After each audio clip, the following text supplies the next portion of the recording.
Orthodox Christianity for today's world. You are listening to Ancient Faith Radio.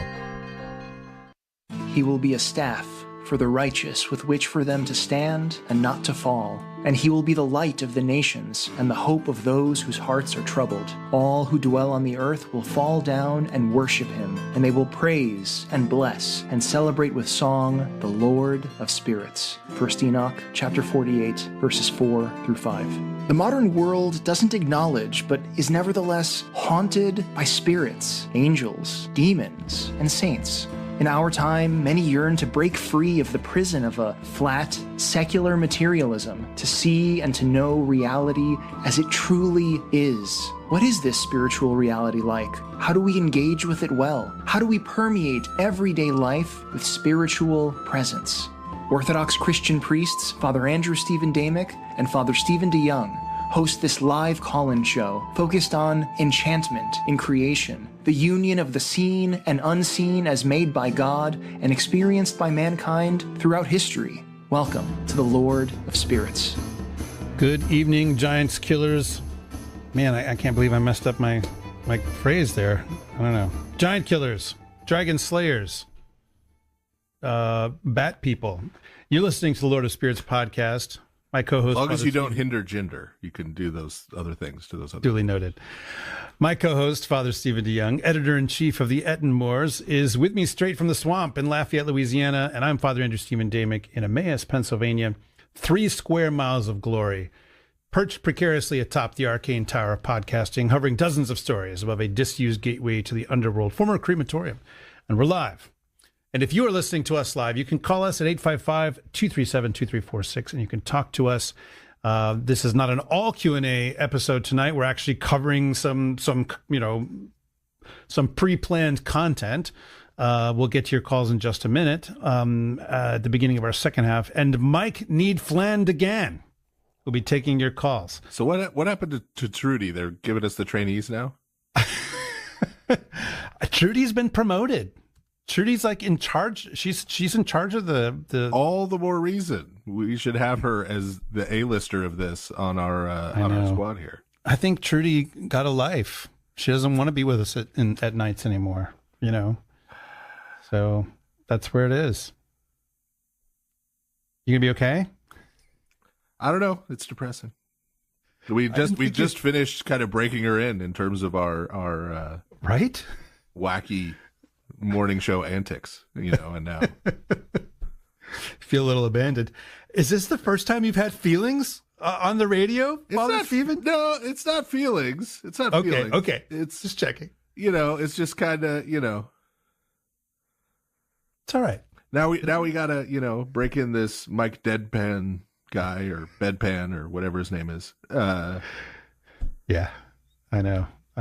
Are we safe? Is this like an unpromotable guy? He's going nowhere in life, so we could safely assume we'll have him for the rest of this show's run.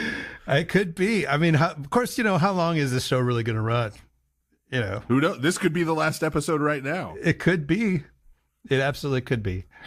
Before we begin, it'd be weird given what you're about to talk about, but possible last episode.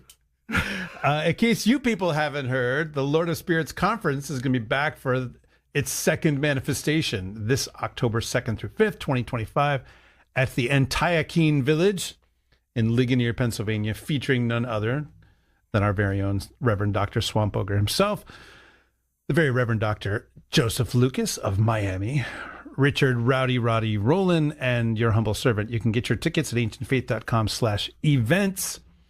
And I recommend everybody get those tickets quickly because I think there's only like 40 rooms or so left at the Antiochian Village, which means that close to 60% are currently taken.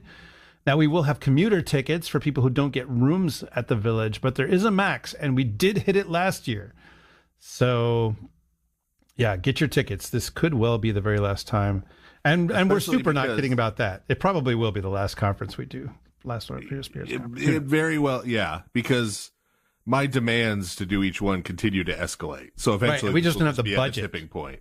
Yeah, we don't have a budget for like another 2-story cake that, a group of Finnish Fusiliers pop out of. Right. Yeah. The second private jet for my dogs. Right. I mean, they're heathen dogs. You can't baptize them. They're forever pagans. Yes. Yeah. Yeah. That's why they need their own separate jet. Yeah. I understand. Maintain it. I understand. You know. Yeah. Don't want to contaminate them. Right. So everybody, remember our episode that we did? I think this was this in year 2 or year 3? I'm trying to remember now. It was fairly moderately. Time's a flat circle, man. I don't know. Yeah, moderately early on. It was called "The Priest Shall Make Atonement." That was the one with the goats. So we're talking about atonement again tonight, but we're picking back up with our series on apocrypha, and we're looking specifically at the text called "The Apocalypse of Abraham." So, Father, I assume this is about how Abraham is causing the end of the world, because isn't that what apocalypse means? Well, that depends.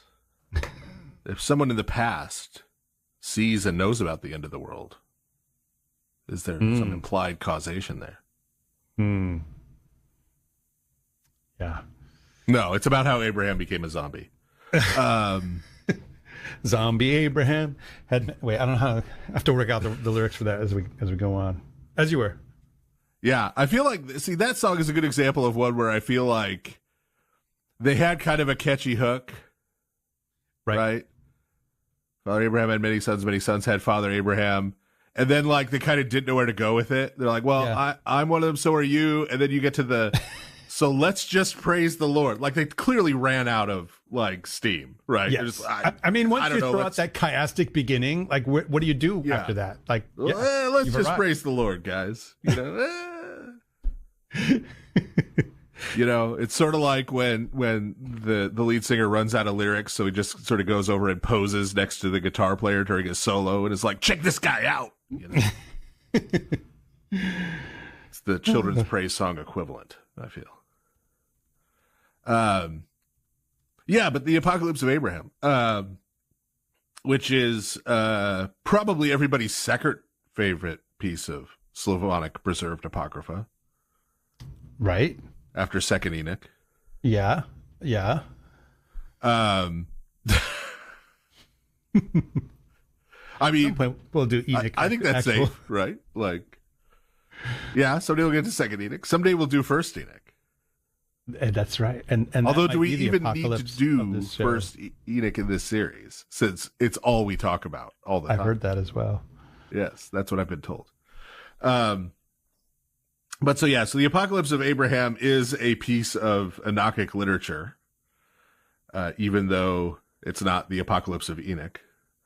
And so the Enochic literature, we've talked about other things that are part of the Enochic literature, like we did our episode on the Book of Jubilees, which is Enochic literature, even though, again, it's not one of the numbered books of Enoch, and Enoch is not even especially prominent in it, right? It's written from the perspective of Moses on Mount Sinai. And so when we talk about Enochic literature, we're not really talking about just stuff about Enoch. We're talking about, and yes, I will continue to pronounce it Enoch. I don't care what people think. I like Land of the Lost. What can I say? But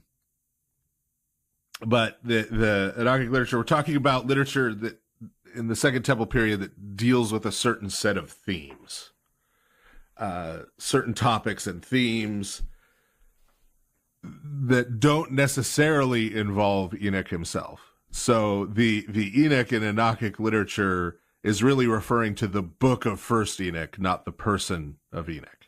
Yeah. So the book of First Enoch is a piece of Second Temple Jewish literature. It's apocalyptic.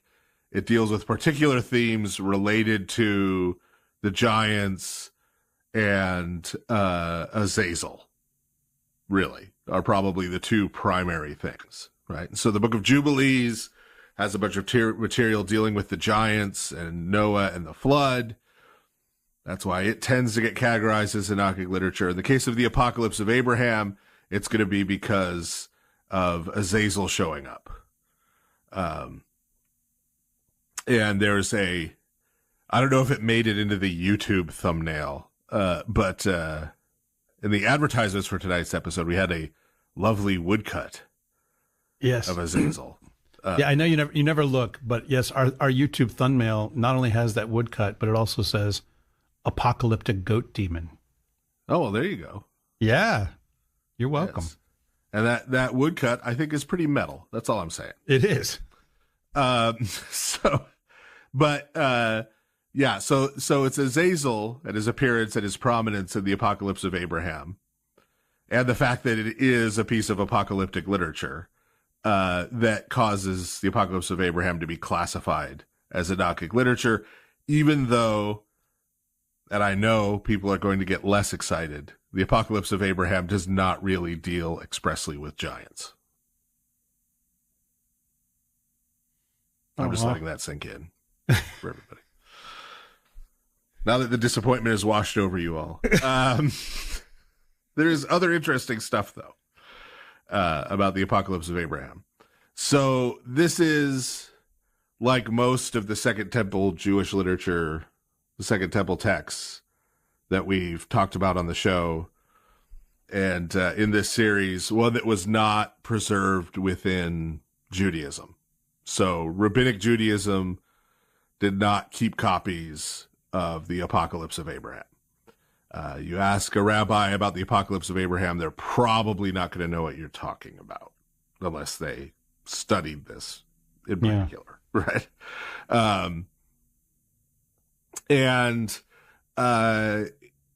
So it wasn't preserved in Jewish circles. It was preserved in Christian circles.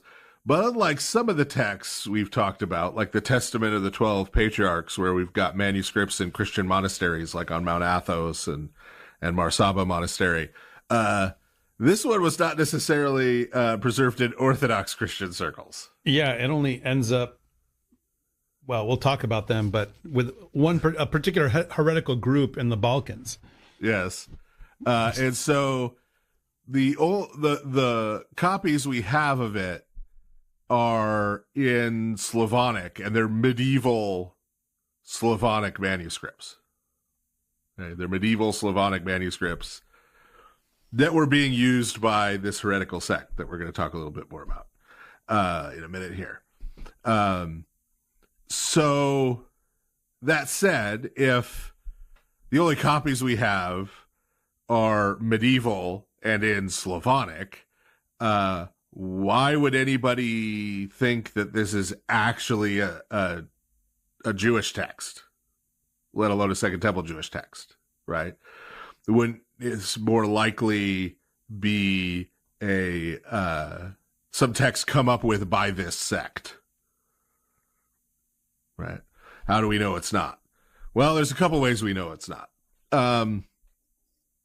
So one of the things is just the genre and the type of literature it is and the way it reads. There are a number of touch points with other Second Temple Jewish literature, but a big giveaway is that there are a bunch of Semitic names, like Azazel, but not limited to that. Semitic names that come from a Semitic language that are translated directly into Slavonic.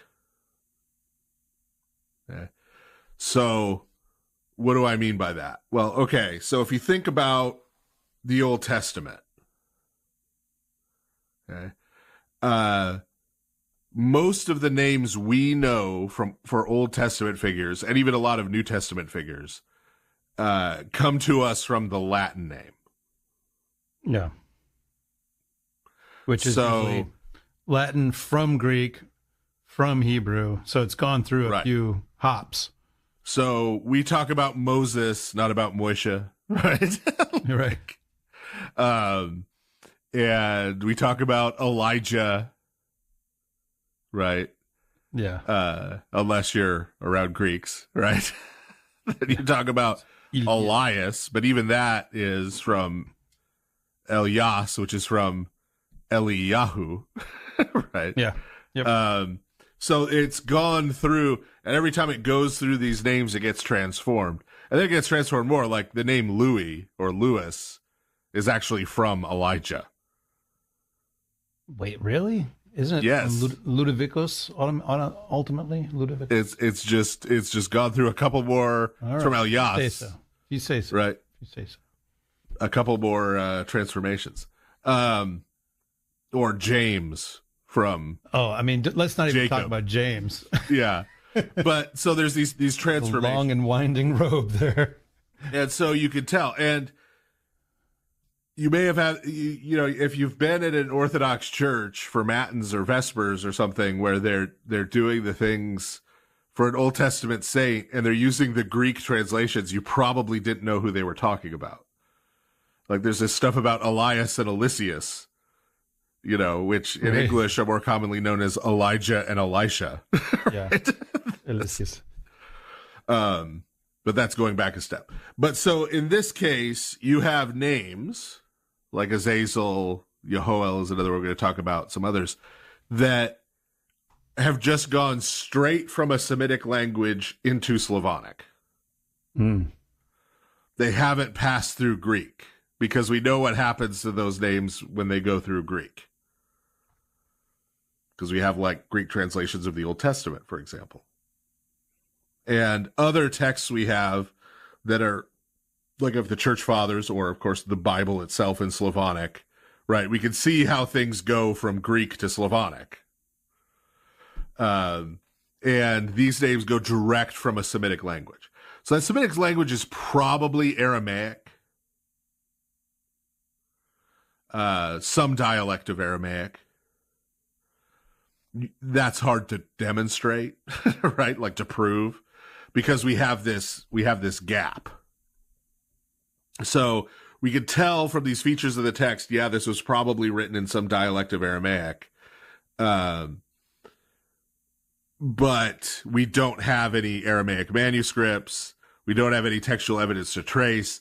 We don't know exactly where the text came from that ended up in the Balkans in the Middle Ages.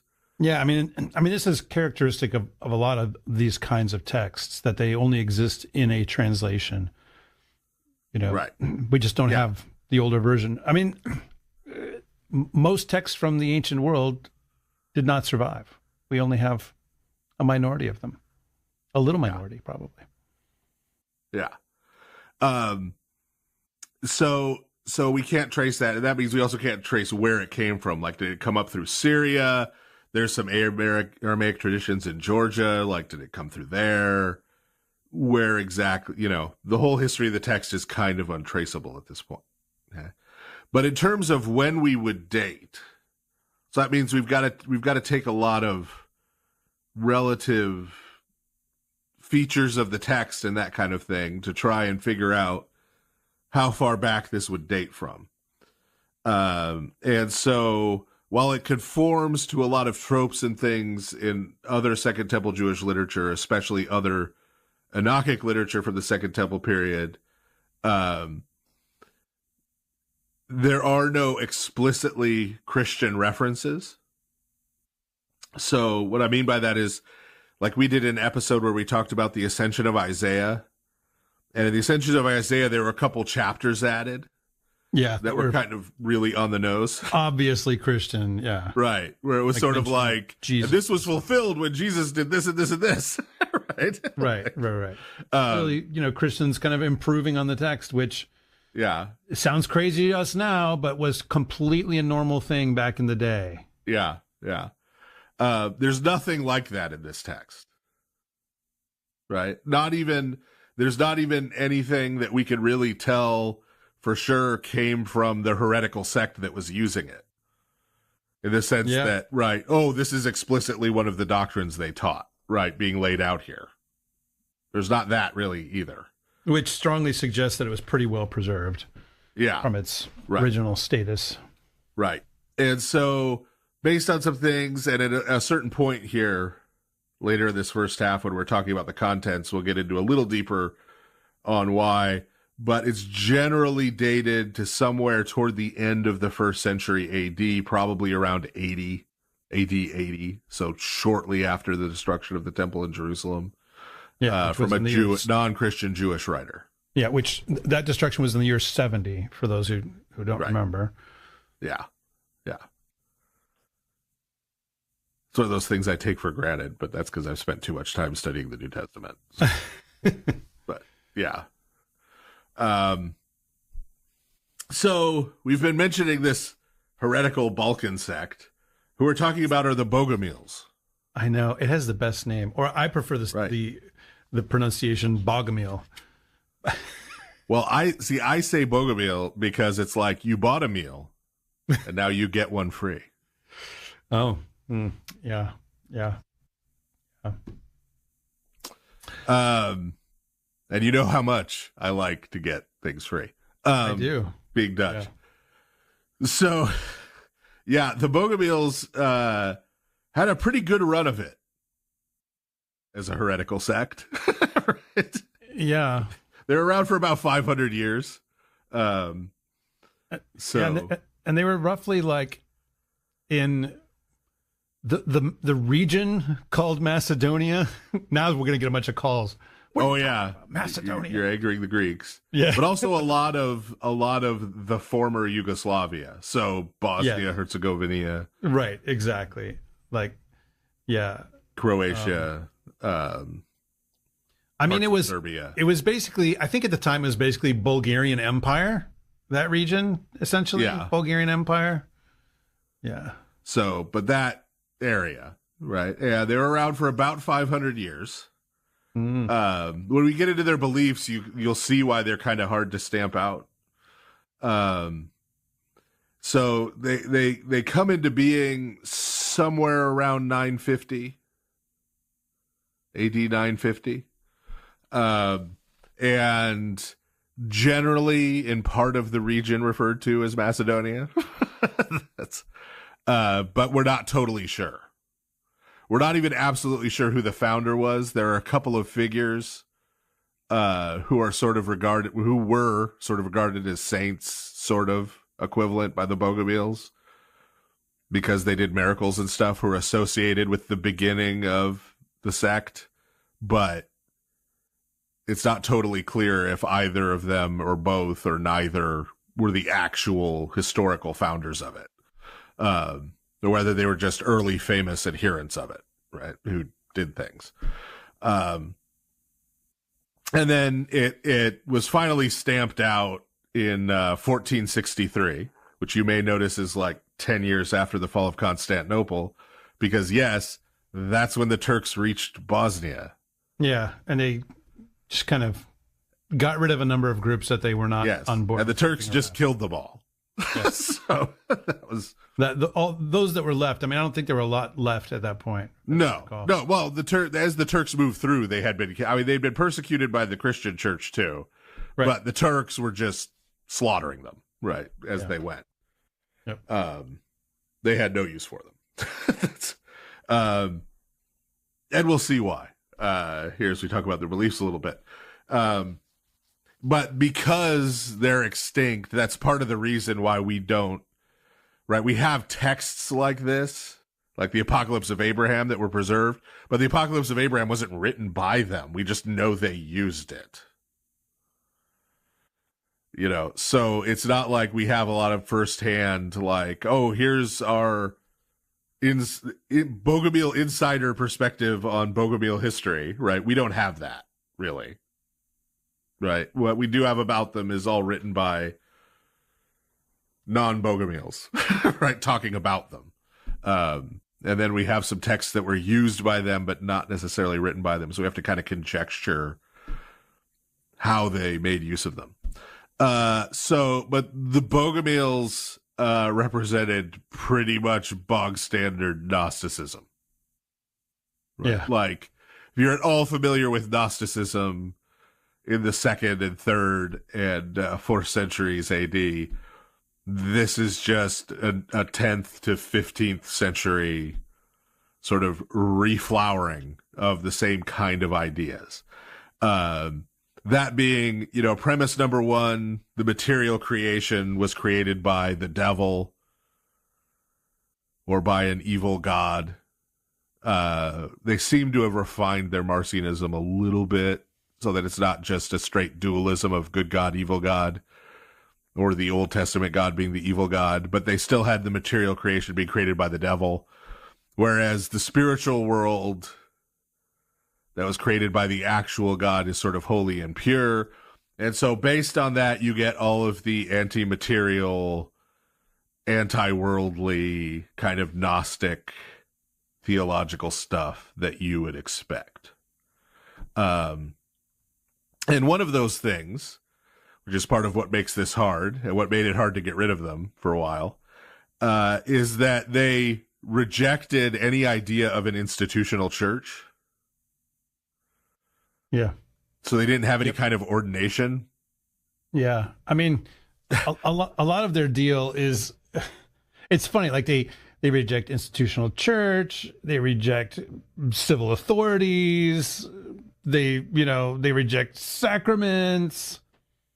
It's interesting. I mean, this is kind of I'm not going to say that they're exactly the same. Just say Anabaptists. As Protestants, but or certain kinds of radical Reformation. Yeah, Anabaptist. Radical Reformation. Yeah. But it's interesting. There's a certain list of things that they're on board with that are the same as this, and this is this feeling that keeps cropping up over church history. Established churches always have some group like this that kind of reacts against them and comes out from them.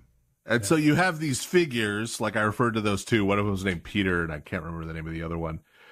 But they're just sort of charismatic figures. Yeah.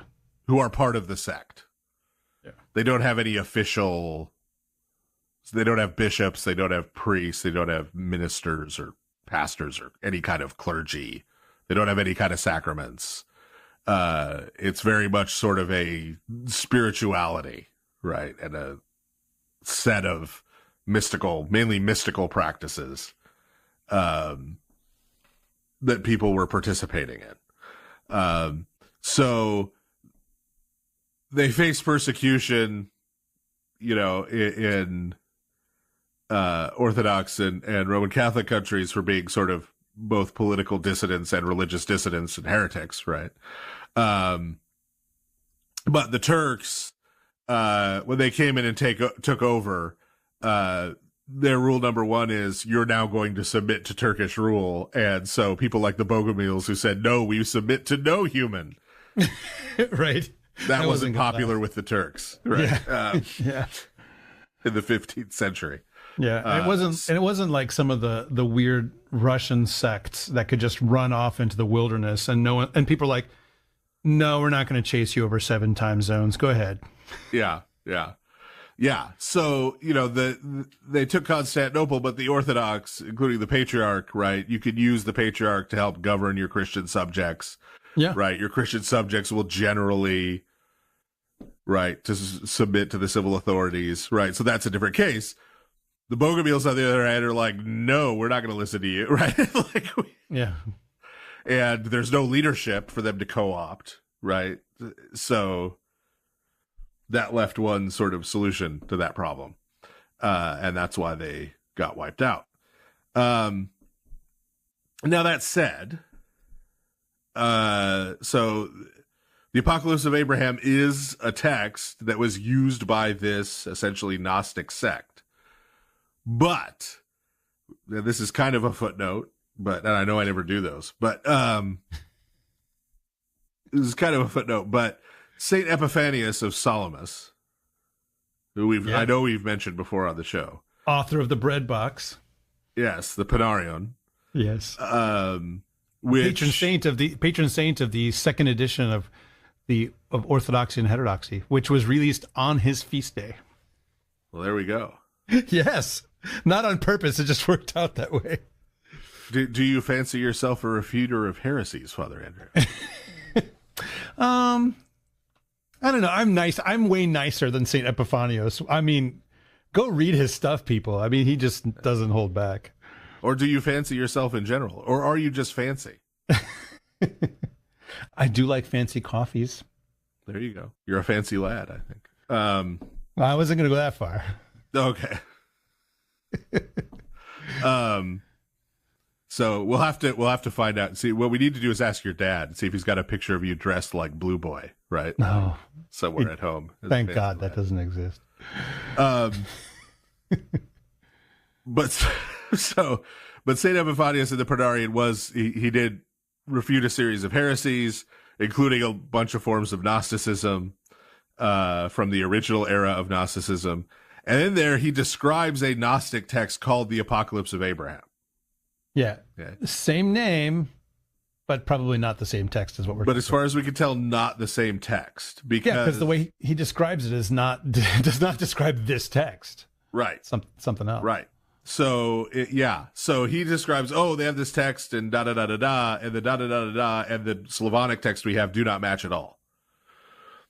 And as we said, there seems to be good evidence that this was translated directly into Slavonic from some Semitic language, right? And what Saint Epiphanius would have been looking at would have been in Greek. Yeah. So you could have, was there some Greek version of this? Is it a whole other text? Is it related to this? Frankly, we don't know. I mean, we have no evidence. We don't know. All we know for sure is that the text Saint Epiphanius describes that he was looking at and the text we have in Slavonic are clearly not the same text. Yeah.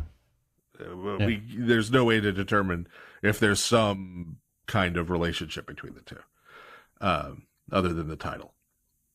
But this happens a lot. Remember when we talked about the Assumption of Moses?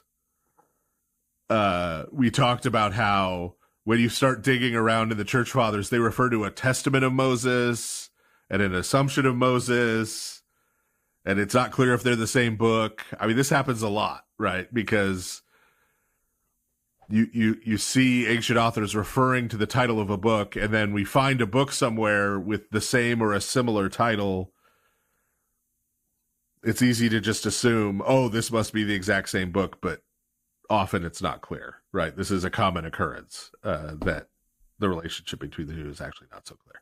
So all that said about where we got this text, and it is important that we point out that it's preserved by the Bogomils, right? That it's preserved by this heretical sect, because when we're looking at the teaching of this, there's a difference with when we talked about the Testament of Abraham, for example, that's been preserved at Mount Athos, right? And Mar Saba Monastery, and is among the Dead Sea Scrolls, right?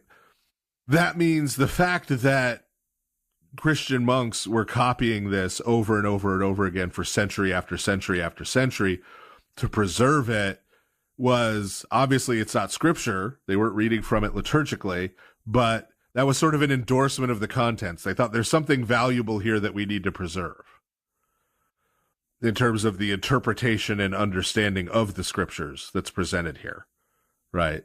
So this was not preserved in that way.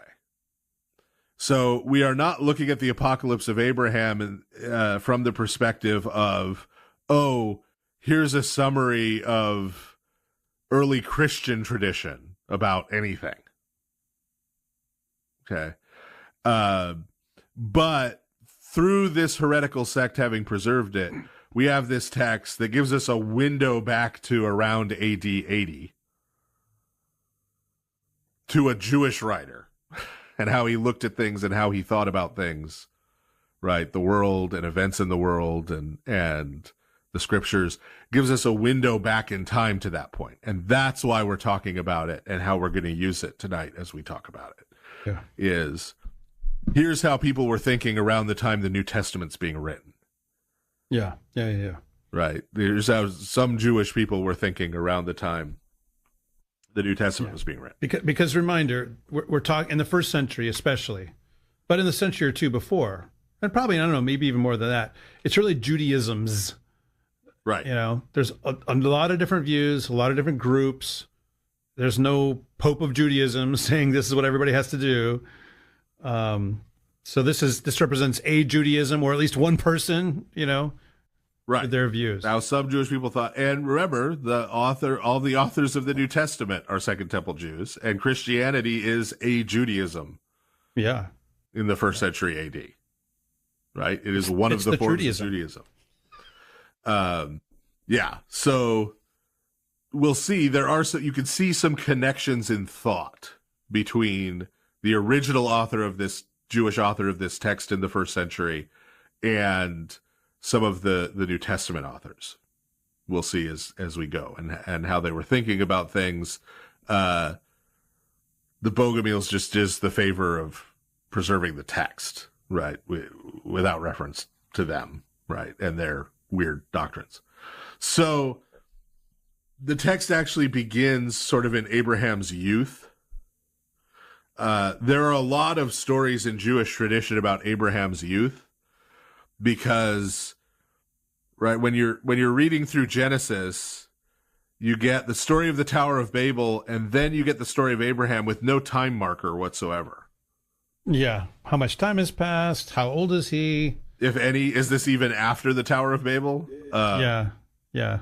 Is he living during the time of the Tower of Babel? It kind of suggests that, sort of, by virtue of the proximity, but there are Jewish traditions to that effect, right? Yeah. And so that fact that we're just kind of dropped in on Abraham, and that when we're dropped in on him, God has chosen him for this whole thing, right? He's living in Ur, living among the pagans in the biggest city in the world during the Sumerian Renaissance, and God just, boom, right, has already picked him.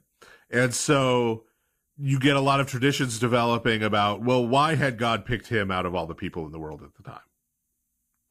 And what had happened earlier in his life, and how did his life relate to the Tower of Babel and what was going on there, right? It raises all of these questions. And those questions generated a variety of traditions that can't totally be merged with each other, right? They're separate strands. And so one of these strands gets preserved here. And probably the big distinguishing feature of that at the beginning of the Apocalypse of Abraham is Abraham's father, Terah, who is presented as an idol maker by trade. Yeah, which in Genesis, it's pretty clear that he's an idolater, in that he's a pagan. But this is kind of taking it several steps further than that. Right. Well, it's fairly clear in Genesis. Yeah. There's them stopping in Haran, which, if you know about the moon god, makes sense. But also there's a reference in Joshua, when Joshua is giving his sort of final speech. He talks about how Abraham's family were idolaters. Yeah. Beyond it. But yeah, there's a difference between being an idolater and being a professional idol maker. Right? Yeah. That's sort of next level. And so as an idol maker, there's this sort of dispute that breaks out between him and Abraham, his son, who's being kind of a smart alecky kid. That's where Terah is trying to teach him about the making of idols, and is explaining to him how when you make an idol, that idol sort of embodies one of these spiritual powers or forces in the world, right? Like the storm, or like, take your pick, God of whatever, right? And how we've talked about idolatry on the show, right? That it's now embodied in this idol, and so can be manipulated, worshipped, et cetera, et cetera, et cetera, right? And he's trying to teach this to his son Abraham. Abraham, however, sort of rejoinders, right, that, well, all of those powers you list are opposed to one another. Yeah, which is, basically a kind of good first century philosophical argument, because one of the big concerns is, well, there has to be something above everything, or something that starts everything. Right. None of them could be ultimate, because they all have some opposite, right? Yeah. You've got this God who brings a plentiful harvest. You've got this other God who brings famine. You've got, this God who people look to be healed of maladies. You have this other God like Reshef that, brings plague. Yeah. Right? So, I mean, not only does it present that kind of philosophical side, but also participates in the standard biblical polemic against paganism, which is these guys are a bunch of small, weak spirits that can't deliver. Right. And in the stories that are constructed, around which pagan worship is constructed, these gods are all opposed to each other and fighting and at odds with each other. So like a pagan can't really deny that, even beyond just the philosophical side. Right. Like, yeah, you even look at like Persephone, right? And Demeter, you have this opposition between Demeter and Hades, right? Like, yeah. There's all these opposing forces. So there must be some other God who is actually the first principle, who is above and who made all of these others. Yeah. Right. And again, notice this is more the biblical version of quote unquote monotheism. Right. Right. Which Where is there are multiple gods, but then one most high God who, Yes. unlike the Capital pagan G most God. high gods, is the actual creator God of everything and is omnipotent. Right. Who is the God of gods. Right. Yeah. Who all those powers serve and worship, as we're reminded over and over again in liturgy every week. And so God sort of resolves this dispute between Father and Son by sending fire from heaven that roasts and kills Terah and blows up his idol shop and destroys everything. Yeah. Thus proving that Abraham was right. Tough. Doesn't totally conform to the biblical story of Abraham, but basically compatible. Yeah. You'd think that if that really happened, it would have been mentioned though in the Bible. I don't know, but yeah, I mean, it seems like a key event. yeah. Like it would only Just him kind of dying at Haran. Right. I mean, do you think, okay, I have a question. So do you think that stuff like this is on some level self-consciously fiction? You know, like, okay, I know it didn't turn out this way, but for the sake of our story, I'm going to write it this way to kind of make my point about idolatry. Well, see, I know I'm asking you to speculate, but that's a very modern question. Okay. Yeah. You're told a story. Did that really happen? Sure. Right? Like, so I don't think, especially when you're talking about something that's ancient history at the time it's being told. Yeah, thousands of years before. Right? You're trying to communicate something with that story, like, is every word of it quote unquote literally true? Like, there's not even a way to ask that question in most ancient languages. Yeah, so I think it probably just comes down to like, what are their expectations for these different kinds of texts? Right. You know, and this text is not trying to be anything other than what it is, which is a certain kind of commentary on the Bible in some level. Right. Which it's a certain type of question. Right. And I know when I say this, there's people out there who like find it hard to believe. Well, how could they not have asked that question? Right. Well, there's lots of questions you don't ask when you hear a story. Like every year I read the parable of the Good Samaritan. Okay. Nobody ever interrupts me and asks, what was his name? Right. I mean, that's a perfectly valid question. Yeah, sure. But, right, if someone actually did interrupt me and ask that, that would be a sign that, like, they didn't understand what was happening with me telling this story. Yeah. Right? Or where was this? You know, like, that's... Yeah. And those are questions about facticity, right? Like, so,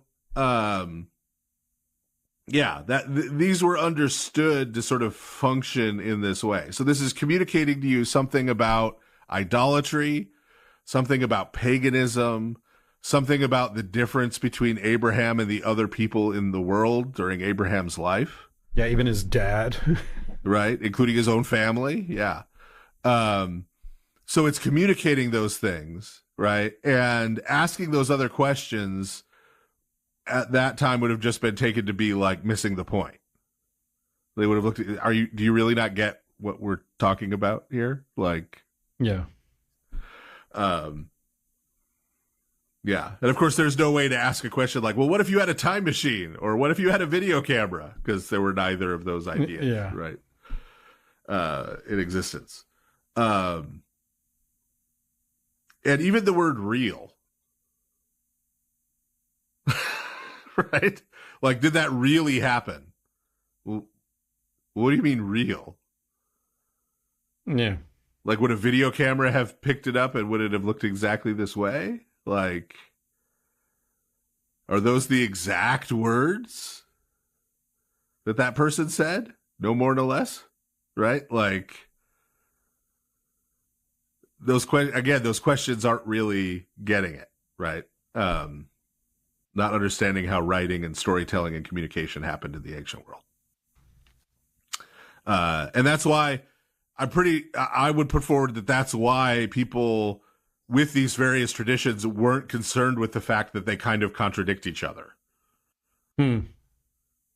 Right? So someone could tell this story about Terah, and then someone else could talk about them trying to throw Abraham into a brick furnace while they were building the Tower of Babel because he wouldn't worship idols. And I don't think if you ask someone who is familiar with both of those traditional stories, I think if you said, do those contradict each other, they would have said no. Yeah, because they're not trying to do... They're communicating the same thing about the relationship between Abraham and his idolatrous society. Yeah. Right. Even though we would say, well, no, one of those must be true and one of those must be false. At least. They could both be false, but they can't both be true. Right. Insert any modern person talking about the four gospels. Right. Was there one angel or two angels? One of these is a lie. So, yeah. 50% of Legion and this guy, 50%. Yeah. So, yeah. So that's just a miss. Yeah. And again, I know it's hard for us as modern people to not think like modern people, right? Not ask the questions we ask, because those are the questions we've been brought up and taught to ask, right? But you have to accept one of the basic steps of humility in general is accepting the fact that other people, even other people who live in the world you do at the same time and in relatively the same place, see things very differently than you do. And that doesn't mean that you're right and they're all wrong. Right? Like, that's just a basic aspect of humility, let alone people who live in radically different times and places and cultures, right? Yeah. Who are going to see things differently than you. And you asserting, well, no, mine is right. And, they're all wrong is not right. It's arrogant. We'll just leave it at that. So, after that Terah rising moment, nice. Oh, you didn't even get how that's a digging in the crates reference. You didn't get the half of it. That's okay. Someone out there did. I'm confident now. After that one reference I made that somebody got, like, to Idiot Box, like, I'm convinced now. No reference I can make is too obscure. Someone out there gets every one of them.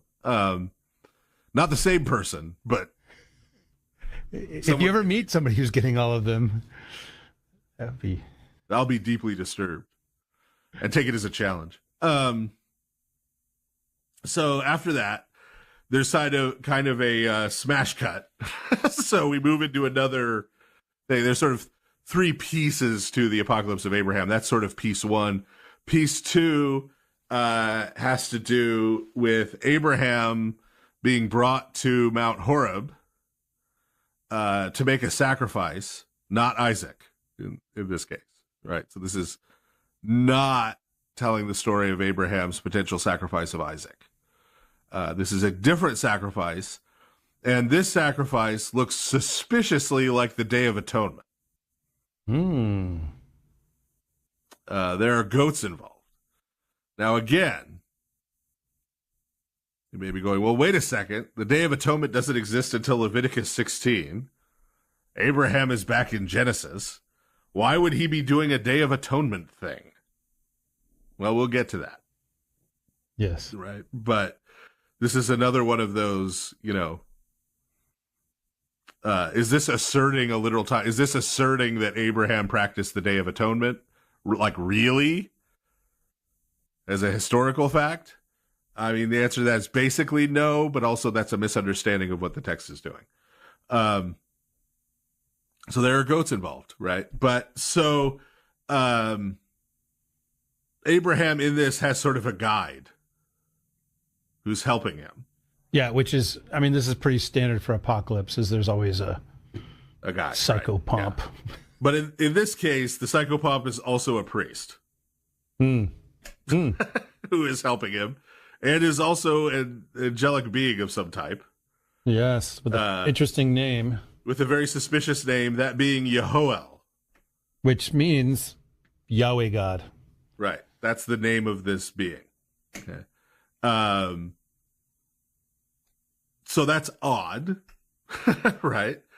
Unless you consider, right? So, for example, in the Torah, when we see the angel of the Lord introduced, who's going to lead Israel, and who ends up leading Israel through the Exodus, through the wilderness, through the conquest, and then leaves at the beginning of the book of Judges, right? What God says will identify the angel of the Lord is that God will place his name in him. Okay. So here we have this angelic being who bears the name of God, right? Yahweh, Hashem, right? The name, right? Is placed upon him.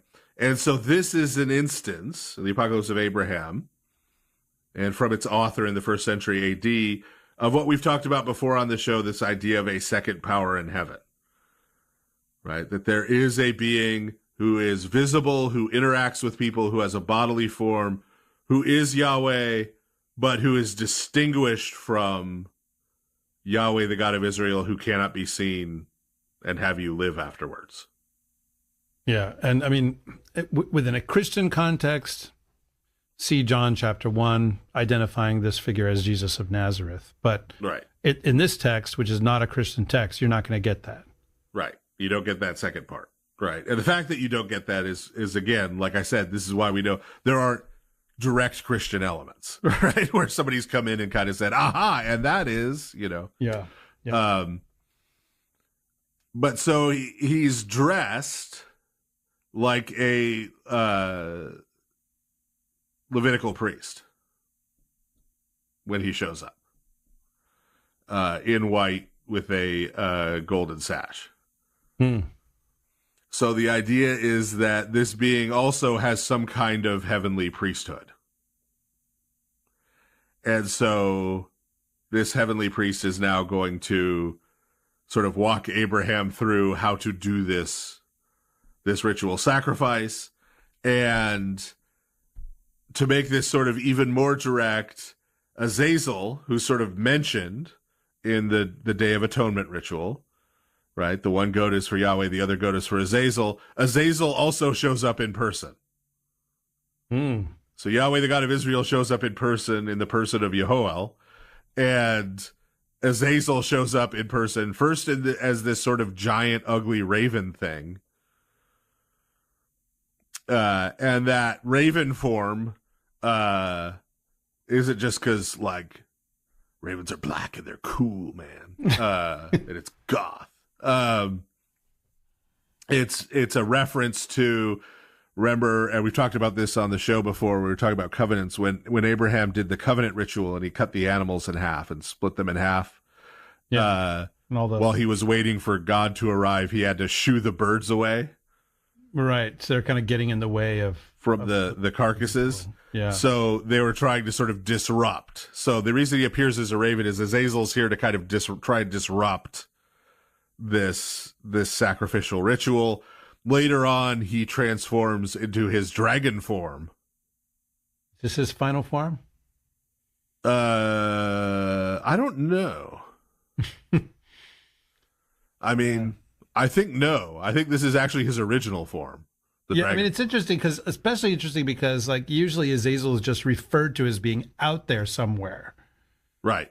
And here he is, like, ready to rumble. Right. Right. And, like, you see him in First Enoch, like, scheming with the other rebel angels and stuff, right? Yeah. But he's not, like, manifesting like this, right? Yeah. But so he manifests in this dragon form, which, as we're going to see a little later in the text of the Apocalypse of Abraham, is presenting him as the serpent that shows up in Genesis. Right? The dragon. Right? So this is dragon being used the same way it's used in the book of Revelation. right? To refer to that primordial, right, being, the devil. So this atonement sacrificial ritual that Abraham is doing here is sort of, this section is apocalyptic also, in that it's sort of presenting, okay, here's sort of the spiritual reality that's going on with the idea of atonement. Okay. Right? Because your average Israelite or Judahite or Judean who went to the Day of Atonement ritual, like, didn't see a dragon fighting and, right, like an angelic being or anything, right? What? Visually, right? It would have increased attendance, but Yes, it would. but they didn't actually, like, directly see that, right? But Abraham is sort of directly seeing that. Right. Like, this is what's really going on. Yeah.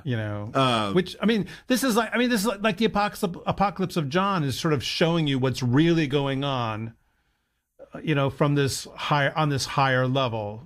Right. In terms of, what are ordinary people on the ground doing, but here's what's really going on in the heavens in connection with what they're doing. Right. So we're going to pull back the veil, right? So this is sort of the cosmic stuff that's going on, right? While a human priest is standing there sacrificing goats, or a goat, right? And sending another one away, right?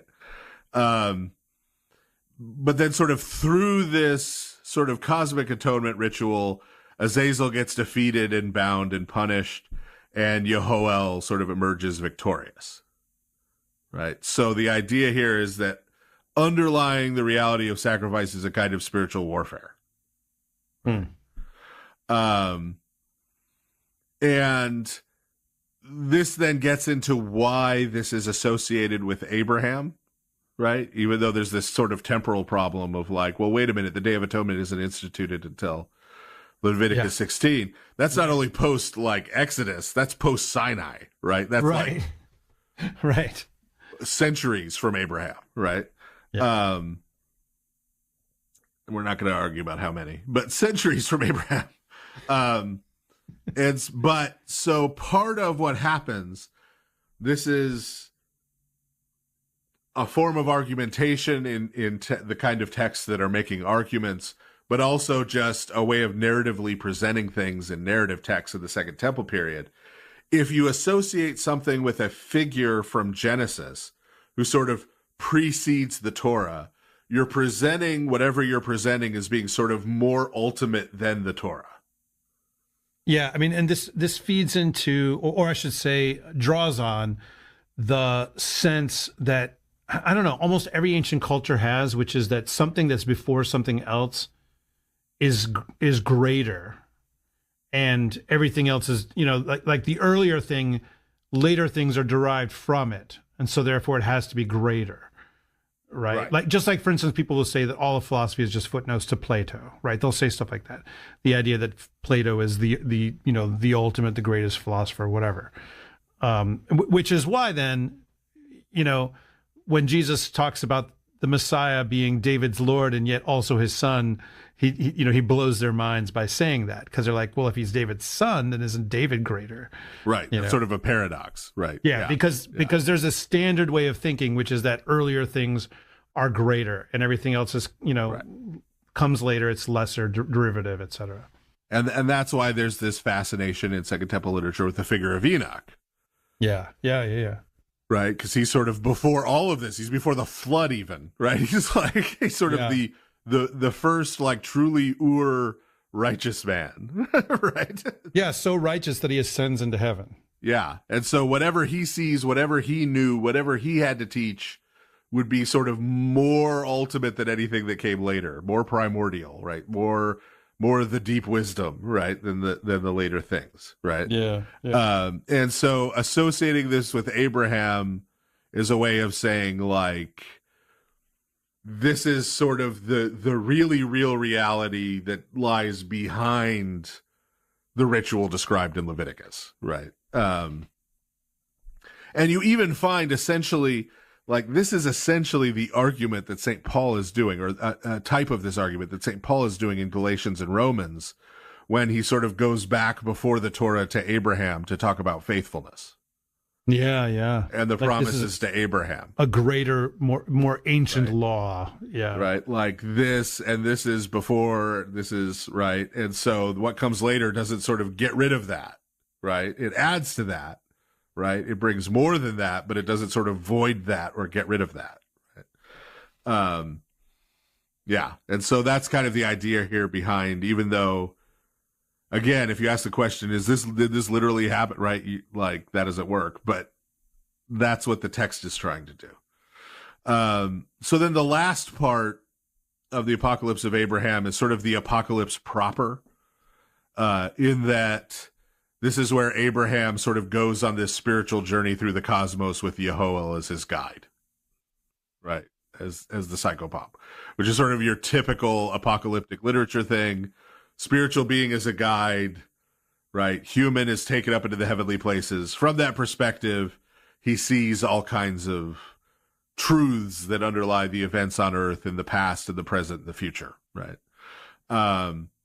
So interestingly, in terms of the identity of Yehoel again, when they first ascend up into the heavens, they go sort of past the 4 living creatures, the 4 cherubim, because that's what cherubim means, is living creatures. Cherubim means beasts, right? From Daniel and Ezekiel, and Revelation, for that matter, even though Revelation hadn't been written yet, when the Apocalypse of Abraham was. Right, but we talked about how in Ezekiel, those were the 4 main constellations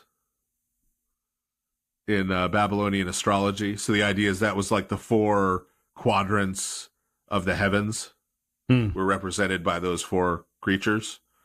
And so if God is enthroned on top of them, he's above the sun, moon, and stars. He's above the heavenly host, right? And when Abraham and Yehoel ascend up above them, Yehoel is like placed above them. Yeah, the same which way is another God is in Ezekiel. Second power in heaven indication going on there. Right. So that's another element there that points to that. And so that points to above it. And so then Yehoel takes Abraham on this tour of the cosmos. And then after they've toured the cosmos, Abraham finds out that, oh, wait, that wasn't the actual cosmos. That was that God had created a prototype or blueprint or proof of concept for the cosmos before he created the cosmos from it. And Yehoel had actually taken Abraham on a tour of that model of the blueprint. So Abraham had been shown things the way they were supposed to be. Seems to be the idea in the original. The way things were as God created them, not necessarily the way they actually were or turned out. I mean, you can see where, although it doesn't have to be this way, but you can see where Gnostics like the Bogomils would be into this idea. Like they would say, oh, well, see, that's sort of the real, the true cosmos. And we're down here, we're left in this kind of lesser. Yeah, lame copy. Not real. Sure. Yeah, exactly. But that's not the only way. Gnostics, remember, have terminal Plato brain, right? Right. Like, this is a shadow. This is not real. Yeah. Yeah. And so you could see how it could be interpreted that way, but it doesn't have to be interpreted that way. No. And then Abraham sort of gets after getting a tour of sort of physical cosmos in terms of space, he kind of gets a tour of time and history.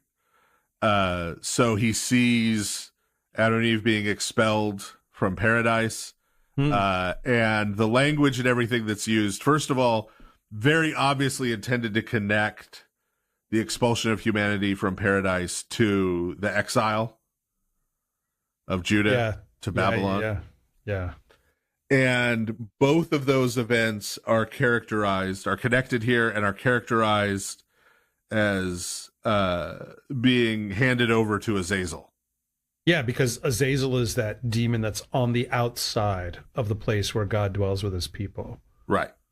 Yeah. And sort of the rest of the world where God isn't is still under the power of Azazel. Yeah. Right. The scary thing out in the woods. Yeah. The black go to the woods with 1,000 youngs. No, that's Shub-Niggurath.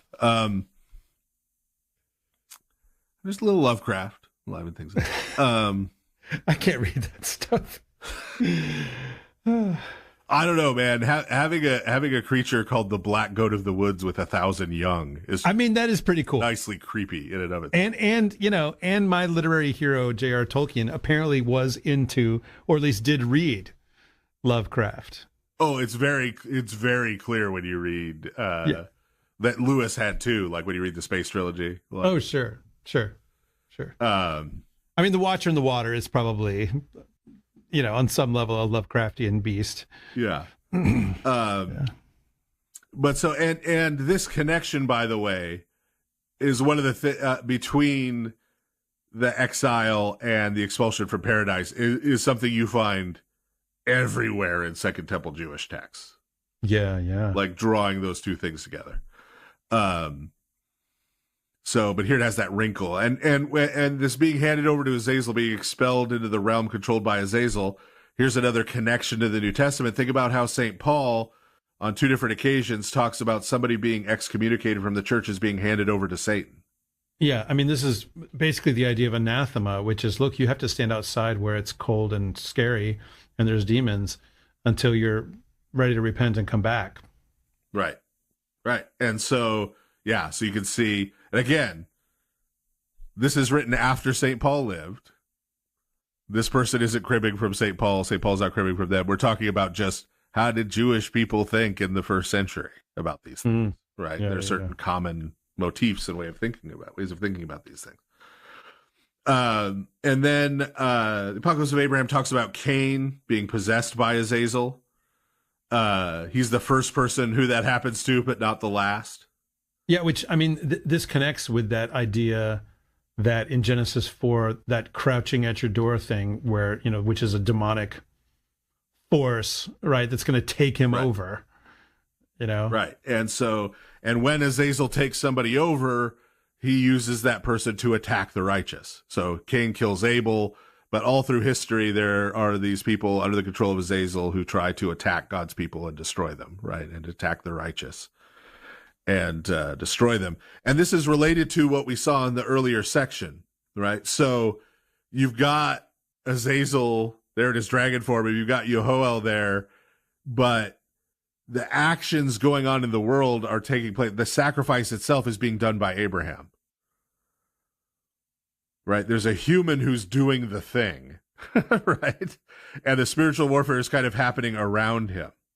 So the same kind of thing is happening with Cain, except it goes the other way.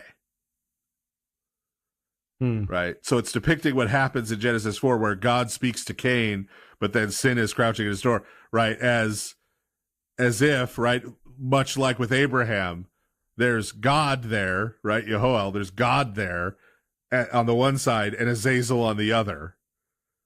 Right. And Cain chooses to be possessed by Azazel and bring Azazel's works into the world by killing his brother. Right.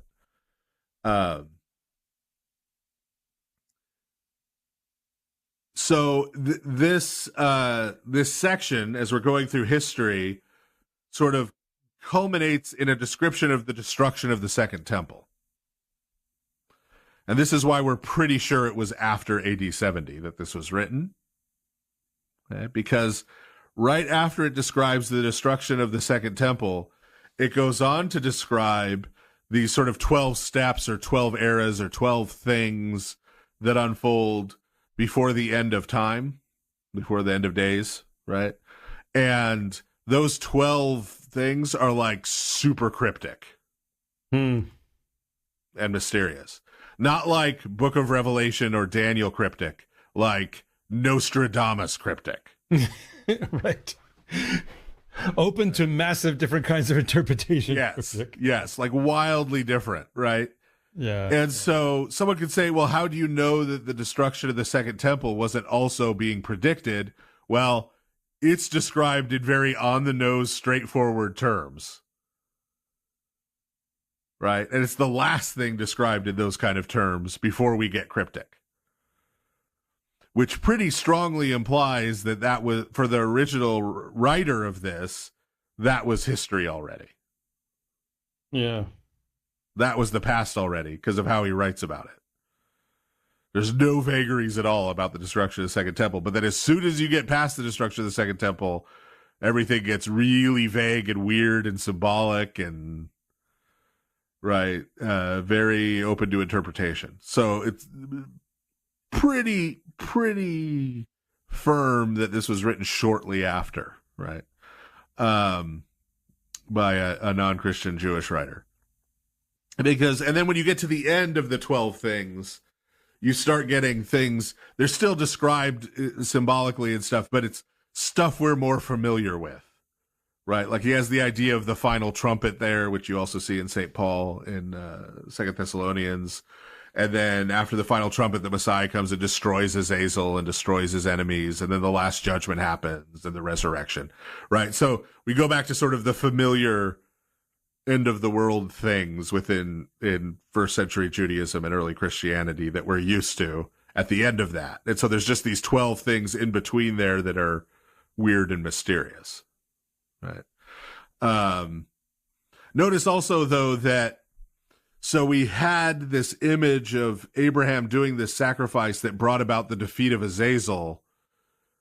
And now that same event is described as not Yehoel, but the Messiah defeating Azazel, and that happening at the end of the world. Yeah. So there's a sense in which the sacrifice of Abraham as the Day of Atonement is kind of doing everything, all of that salvific stuff everywhere in history, all at the same time. Yeah, it's sort of this cosmic event more than a like claimed historical event, and points to some kind of cosmic atonement that we're going to talk about some more in the second half. Yeah. So the last thing to really comment about in the text of the Apocalypse of Abraham itself, before we move to that second half, is within the cryptic parts, there is this description, this cryptic description, right, of a man who comes. Okay. And that's all the description we're given of him, is that he is a man. No one stood up and interrupted and said, "What's his name?" So it's just a man. And so here's the description in the cryptic part. A man comes, some of the followers of Azazel, and people from the pagan nations, and some of the sons of Abraham worship this man. Okay. But then some other sons of Abraham beat this man. Okay. And then after the man recovers from his beating, all those folks begin to worship him again. And when he sees this, when Abraham sees this, Abraham gets told by God through Yehoel that the man, right, is going to be one of Abraham's descendants, that person is going to relieve the persecution of the Jewish people, and that he will be stood up on the last day. And stood up there in the Slavonic, maybe covering up a word for like resurrection, like rising, be raised on the last day.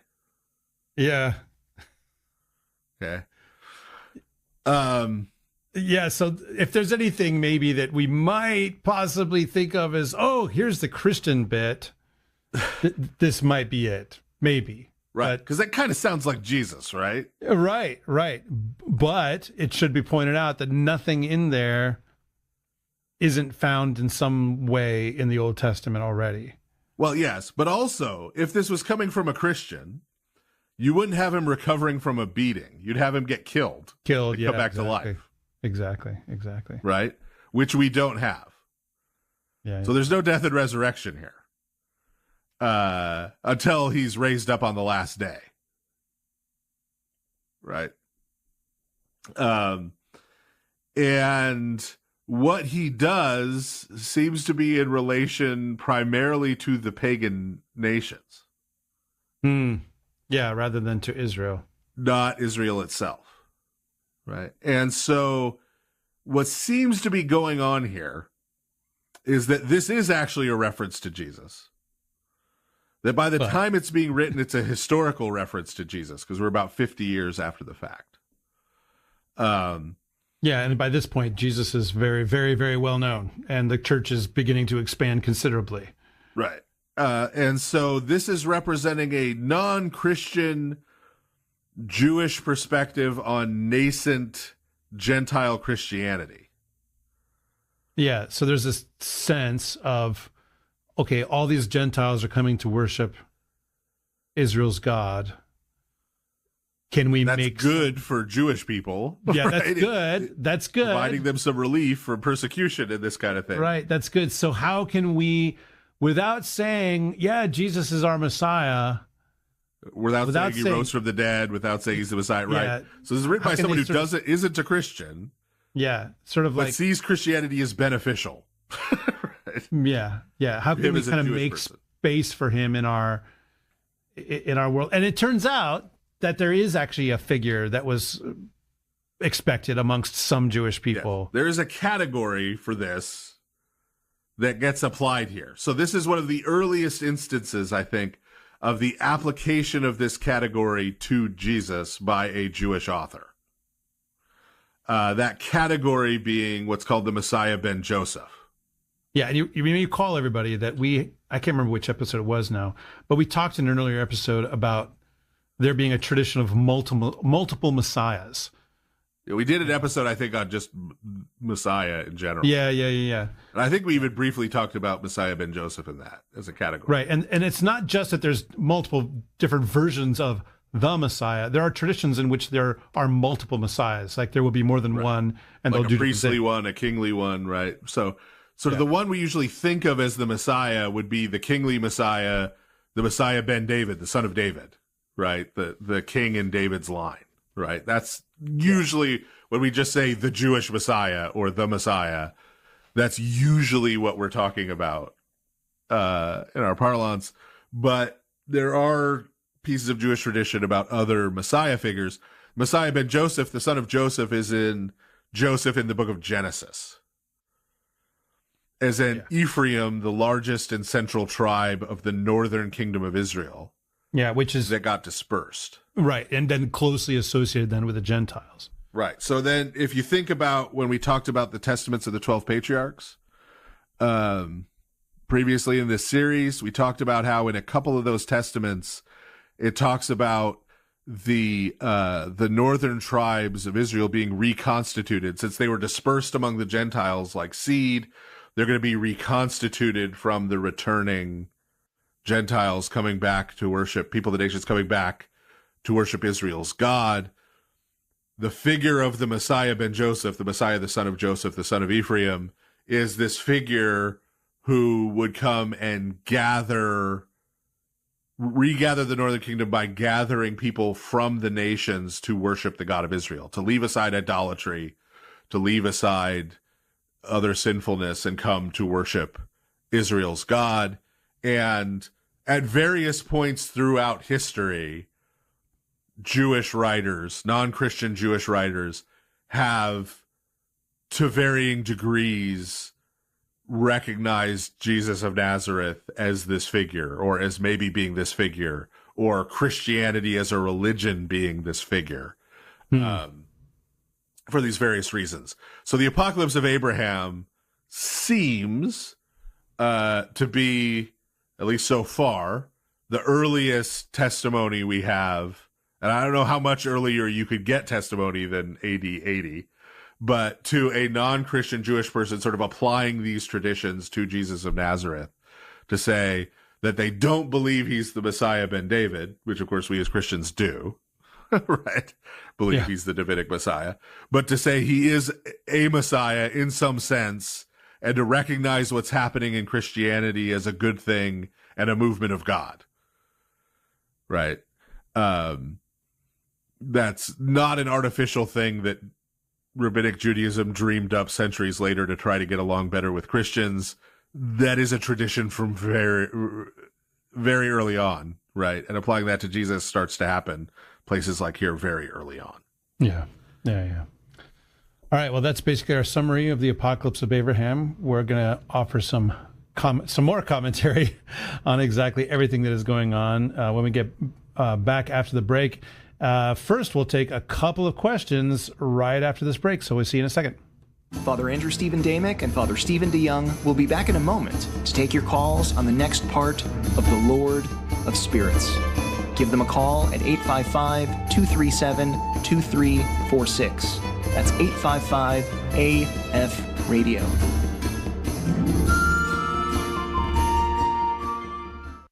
The centuries after the Protestant Reformation brought about a radical reinterpretation of the epistles of St. Paul, disconnected from any historical reality. But Paul operated during his entire life as a faithful Pharisee within the Roman Jewish world. In St. Paul the Pharisee, Jewish apostle to all nations, Father Stephen DeYoung surveys Paul's life and writings, interpreting them within the holy tradition of the Orthodox Church.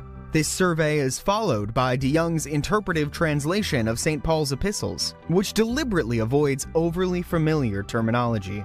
By using words and ideas grounded in first-century Judaism, DeYoung hopes to unsettle commonly held notions and help the reader reassess St. Paul in his historical context. Available now at store.ancientfaith.com. Again, that is store.ancientfaith.com. We're back now with the Lord of Spirits, with Father Andrew Stephen Damick and Father Stephen DeYoung. If you have a question, call now at 855-237-2346. That's 855-AF-RADIO. Hey, welcome back, everybody. On this episode of the Lord of Spirits podcast, we are talking about the Apocalypse of Abraham. One of those. I just got an important communication from Amazon. Oh, really? They want me to organize my space with stylish bookcases. All right. I mean, if you need to go do that, go ahead. I don't know. It'll probably take too long. I'm sure the heathen dogs would get in the way. Oh, yeah. Yeah. So, all right, we are going to take a couple of questions. So waiting very patiently all the way from the great white frigid north, Ontario, we have Amir. So Amir, welcome to the Lord of Spirits podcast. Hello, fathers. Can you hear me? We hear you.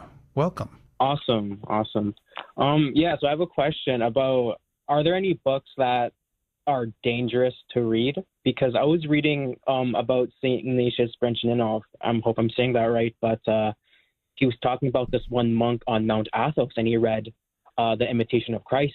I can't remember which Catholic author, but and the monk became so delusional. He was just deep into prelest. He was like chained up or whatever, feeling hot to the touch or whatever. So I was wondering, like, can that like happen? Are there books where we should avoid to something like that or anything? Yeah, I mean, and yeah, that was written by Thomas à Kempis, by the way, from the 15th century. I mean, I am certainly, there have been times in the history of the church where like books have been destroyed, right? Particularly when you're talking during some of the imperial era, the Roman imperial era, Byzantine Empire.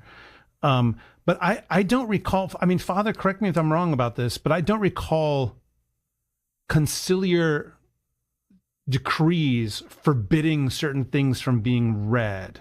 Like, you must not ever read this, and that is a rule for all Christians or something like that. I think... Well... Go ahead. Yeah, go ahead. You got to contextualize it a little, right? Right. So That's my thought is like the vast majority of Christians couldn't read for most of history. Right. But also it's so like, it wasn't an issue. What? Yeah. I mean, I think like if someone came to me, I would say, well, what is it? Why do you want to read this book? You know, are you doing research? Are you planning to submit yourself to the wisdom or, you know, information, whatever contained herein? Because like the idea that reading Thomas à Kempis is going to kind of magically destroy your spiritual life, I don't think that that's true. I mean, I don't know the particulars of the story about this Athonite monk, you know, and why why he did that, what he was hoping to accomplish by that. Obviously, it was not a good idea for him. Many people have read it and,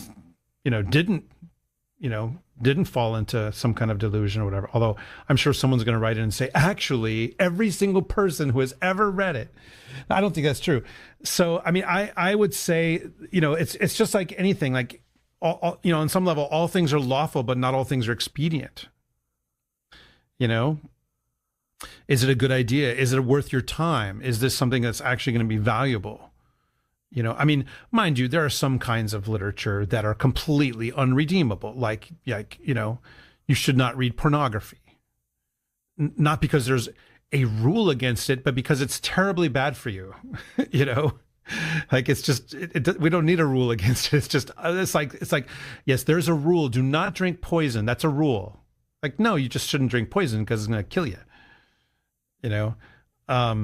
I guess I'm not aware of like officially forbidden books. Well, I don't know. Yeah. So for the most part, right, 99% of the time, this is a very personalized question that really should be between a person and their spiritual father. Right. It's not is this a book that should be read? Is this a book I should be reading right now? Yeah. Right. And that's going to be different for different people.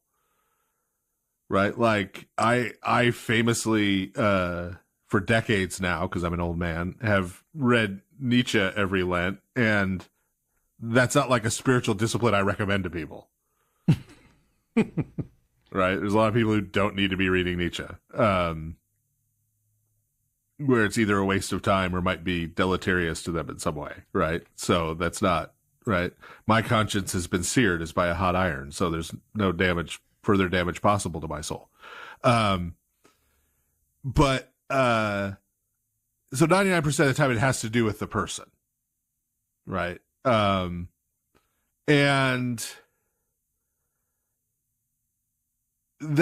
I'm also leaving in the has to do with the person category books that are just frivolous.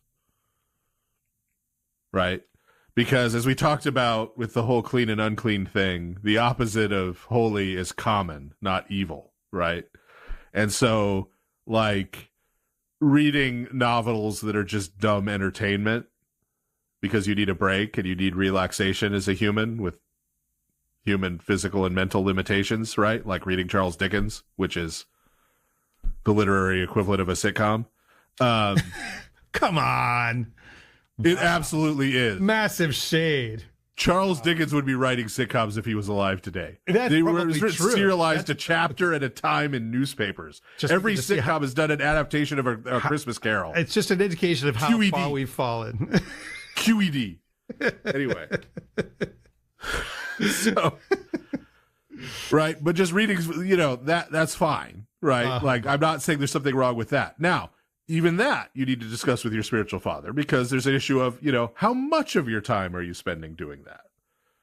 Right. If you have a job that's mentally taxing and you want to come home for an hour and read some, John Grisham novel or, Stephen King novel or something, right, just to unwind at the end of the day, that might be totally spiritually healthy and fine for you. Right. There are other people who become obsessive about all kinds of things and who that might not be good, or they might be, squirreling away, way too much time that they should be using on other things doing that. Right. There are actually in the world evil books. There are literal evil books. You will probably not run into them. You won't just run into them walking around. This is going to come off as kind of a tease, but I'm not going to go further into the story. But just through a long series of events, I was mailed a copy of a 18th century German literal magical text. Wow. Actually, to dispose of it. Surprised. To dispose of it. And literally an hour of it sitting in my mailbox box warped and rotted out the wood of my mailbox. How about that? Yeah. I burned it, for the record. So there are actual evil books out there that no one should read. and no one should even own. Right? But unless you're going out looking for like occult books, and by occult books, I don't mean the ones you find in the like astrology occult section at Barnes and Noble that are about crystal power and stuff. Those are just dumb. You will lose IQ points reading them, but like they're not going to bring demons into your home, right? I'm talking about actual evil books. You'd have to go out and find them on purpose for the most part. Yeah. And don't, right? Like, don't do that. Seems obvious. But those books are and have been. These are the kind of books that, like in the Book of Acts, when they say they're coming out and burning their books of sorcery and stuff, right? Those are the kind of books I'm talking about. Yeah. Right. That's not Dungeons and Dragons books. That's not right. Rock albums. Right. This is a whole other thing, and when you're around it, you know it. So, but that's this fraction of a percent of books in the world. Right. Well, does that help you, Amir? That does. If I can just add one comment, if that's okay. Sure. Yeah. So one thing about this question, I know it's a fake book, but the one book, like the Necronomicon or whatever, I can't remember who it's by, but that just reminds me of it saying, "Oh, if I read this, I'm gonna go crazy" or whatever, you know. But yeah, that's just. Yeah. That's a fictional book, though. Yeah, exactly. Now, my wife has a cookbook based on it called the Necronomicon. Of course she does. Whew. All right. Thanks for calling, Amir. We're going to take one more call, and we have Gregory calling from, at least his phone says he's from Jacksonville, Florida. Although, are you from Jacksonville? I am now from Jacksonville. You are now. I was from Colorado. You were from Colorado. Actually, now that I look closely at the call board, your phone does say you're from Colorado, but you say that you're from Jacksonville. And we believe you've gone from the heights to the depths. Oh, boy. It's true. Fitting for my question. I have a question about dragons. Okay. You've come to the right place. From the heights, you said that the word cherub is translatable to living creature, and I know that seraph can mean serpent or like fiery. And I guess it just occurred to me, I cued into the idea that I've been always interested in St. George, the dragon slayer, and I'm of firm belief that what he fought was maybe not carbon-based, but it was definitely a dragon, like unquestionably a dragon. So I'm wondering if maybe you can bring some clarification to the idea of like the falling of angels and the falling of higher angels being capable of being, in a sense, living, but also maybe not necessarily carbon-based, but still we can interact with them, and St. George can slay one. And so I just want to see if you have anything that maybe you can share with me about that relationship. Yeah. I mean, there's like dragons. I mean, there's good dragons and bad dragons, you know? I mean, generally speaking, particularly in Western Christian tradition, most dragons are bad, although not all. But you know, and in the Orthodox tradition, yeah, there's bad dragons, right? The serpent, the devil, you know, all this kind of stuff. But there are also good dragons, you know, which are the obedient seraphim. And you can even see, like, I was actually at a Greek monastery in California this past weekend, and on their iconostasis, they had both good and bad dragons. So you could tell the good ones because they were up on top of the iconostasis, like right next to the cross, you know, kind of honoring the cross and guarding the cross. So these were functioning like seraphim. But then among other images on the holy doors, these incredible, beautiful carved wood holy doors, you see dragons that are being scared away by angels with swords. So clearly those are not good dragons because they're being attacked by angels, you know? So, you know, St. George is, you know, obviously functioning in that same way, right? He's functioning this kind of Michaelic way, you know, like St. Michael, the dragon slayer, kind of the original dragon slayer in a lot of ways. As he's depicted in the book of Revelation and stuff. So, I mean, Father, comment on this idea of living creatures. I mean, does that, like, I tend to think that, for instance, the reason that Western dragons have 4 feet is because of this kind of almost a half merger of seraphim with cherubim, because cherubim are usually depicted as 4-footed, but seraphim either no feet or maybe just right. 2. Well, yeah. So it's also worth mentioning that according to the Synaxarion of his feast, Saint Michael is also a seraphim.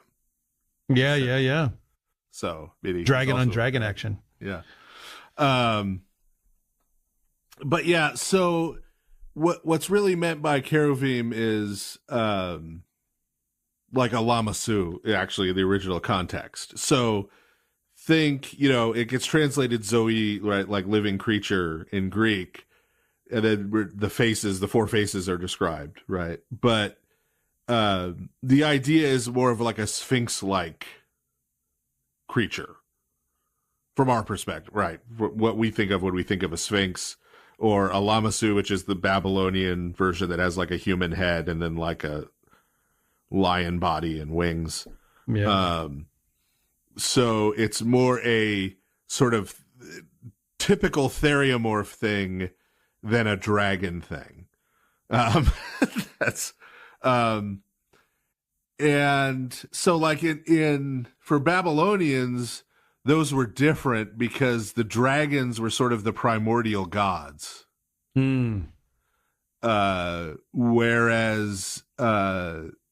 the lamassu, which would correspond more to the cherubim, were sort of the guardians, the throne guardians of the gods, right? So there was a definite rank system there. They get merged a little more. So what you really have happening in the Hebrew Bible is that the Hebrew Bible is constantly interacting with neighboring traditions. And those traditions are not identical. So, for example, a lot of the Hebrew Bible is interacting at the same time with Mesopotamian traditions and Egyptian traditions.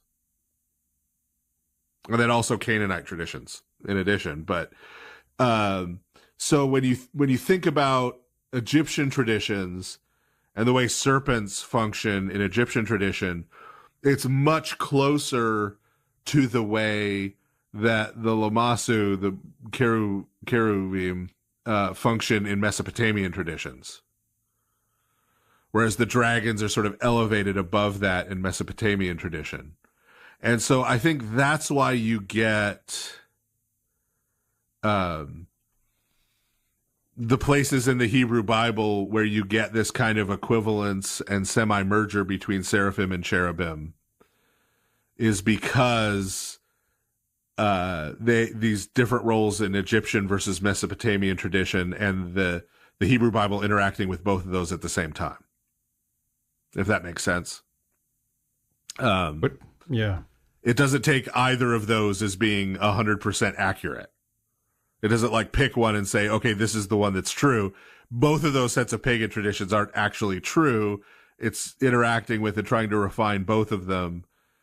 And so you get a little loss of clarity between those two sets of beings. Does that help clear things up for you, Gregory? There's a million follow-ups, but I'll try my best to retain those for like maybe an email chain or something for the Facebook group. Okie doke. I guess mainly it was mainly just the idea of, I guess, cherubim and seraphim are mentioned as being the highest ranks among angels before their fall. And then after their fall, you would assume that they still sort of hang on to this title as like biggest brute, and the idea of the spiritual world and the physical world just being the world. Like there is no one and then the other. There's just there is, right? It's mostly the idea of what Saint George accomplished to me is more than just like, oh, he kicked a demon out by praying. And it's a little bit more violent, like physical on physical, I guess. I'm just making sure I'm not like in a really bad wrong thinking with that. But it's also not like he killed one of the last surviving dinosaurs. Yeah. Right. Right. That kind of total materialist kind of way of going about it from a young Earth perspective. Right. Of like, oh, just some random dinosaur had survived in Libya and St. George killed it. I mean, it should be mentioned, right? Like St. George accumulates lots and lots of different elements to his story. But the one that's always the most important is that he's a martyr, right? And to me, that's, there's so much in our hymns about the martyrs defeating demons by virtue of being martyred, that I think that's the key to interpreting what's going on there. That doesn't mean that we shouldn't tell the story in the way that it's traditionally told. We absolutely should. Absolutely should. But I think it's important, as Father Stephen alluded to not make it like about, oh, he was just this amazing soldier who killed a big lizard, a demon lizard, but a lizard, but yeah. There's a golden mean. Yeah, exactly. Between these two extremes of just spiritualizing everything or just trying to turn everything into a modernist, materialist kind of thing. Yeah. All right. Thank you very much for calling. Okie doke. Well, where are we going now, Father? Why don't we talk some more atonement stuff? It's interesting. We did that episode on atonement a while ago now, a few years ago now.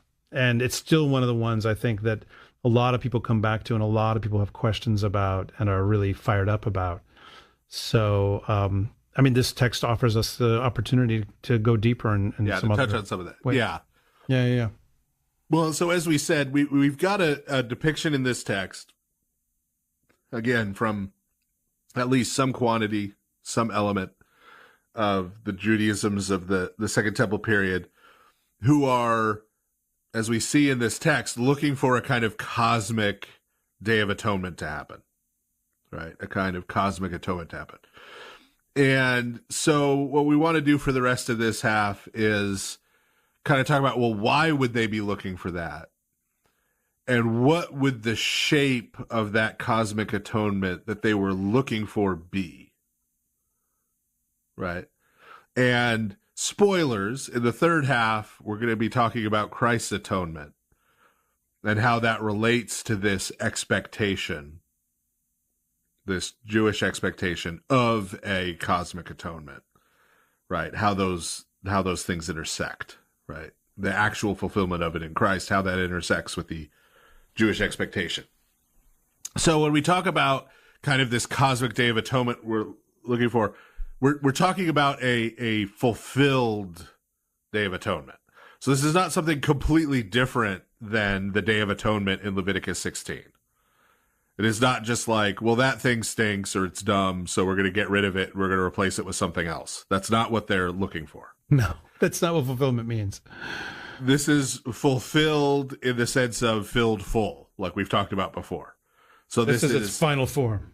Right. Yeah. Taking the structure, the meaning, the effect, the power of the Day of Atonement and filling that up, right? The ultimate example, right? The ultimate instance of it, right? That's what we're talking about. And so that's why we've been describing it as cosmic. This is not cosmic like it has to do with space, right? Silver Surfer does not make an appearance. This is cosmic in the sense of it has to do with the whole cosmos, right? The whole creation, right? So this is going to affect the whole creation. And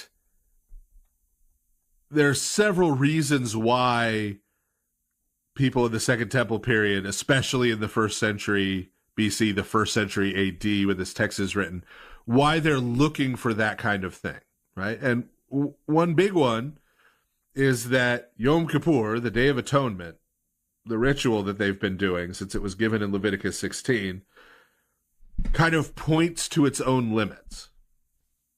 Yeah.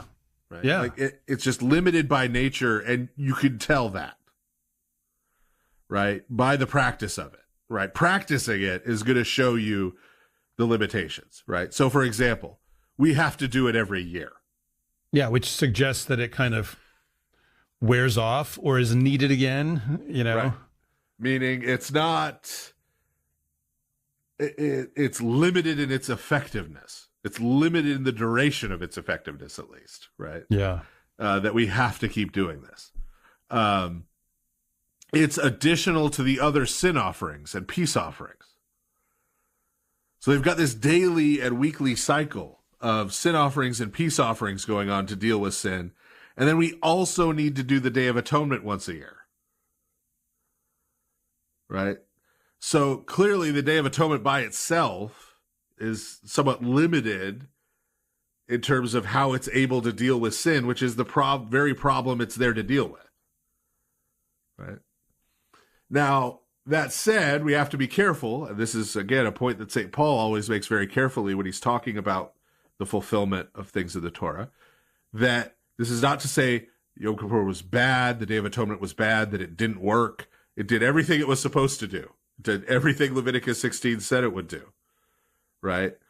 The problem is not with the Day of Atonement. The problem is not with the Torah. The problem is with humans, the humans who are trying to practice it and failing, right? So the reason you have to do it every year, and the reason you have to do all these other sin offerings and this, is human sinfulness, right? The real problem is that the humans keep sinning. Yeah. The people in the camp keep sinning. The Israelites keep sinning. And making this perpetual thing that has to be dealt with, right? And remember what we're talking about when we talk about the Israelites keep sinning. Okay? Because a lot of us were brought up in a Western Christian context, for lack of a better term, where we look at sinning as, making bad choices, doing bad things. Well, people just keep doing bad things. They just knock it off, right? Yeah. That would make confession really easy for me if I could just, people come and tell me what they did and I could just go, well, knock it off. Yeah. Stop sinning. Yeah. Just quit it. I thought about preaching sermons like that, but stop it. Come on, man. Yeah. We all know that's not how it works, right? That sin is this power, right, that has a hold of people, like it's described in the Apocalypse of Abraham. And that's getting that from the Hebrew Scriptures, right? That sin is something that takes a hold of you, and once it's got a hold of you, you can't just stop. Yeah. Right? You can't just quit, right? You're not free to do that anymore.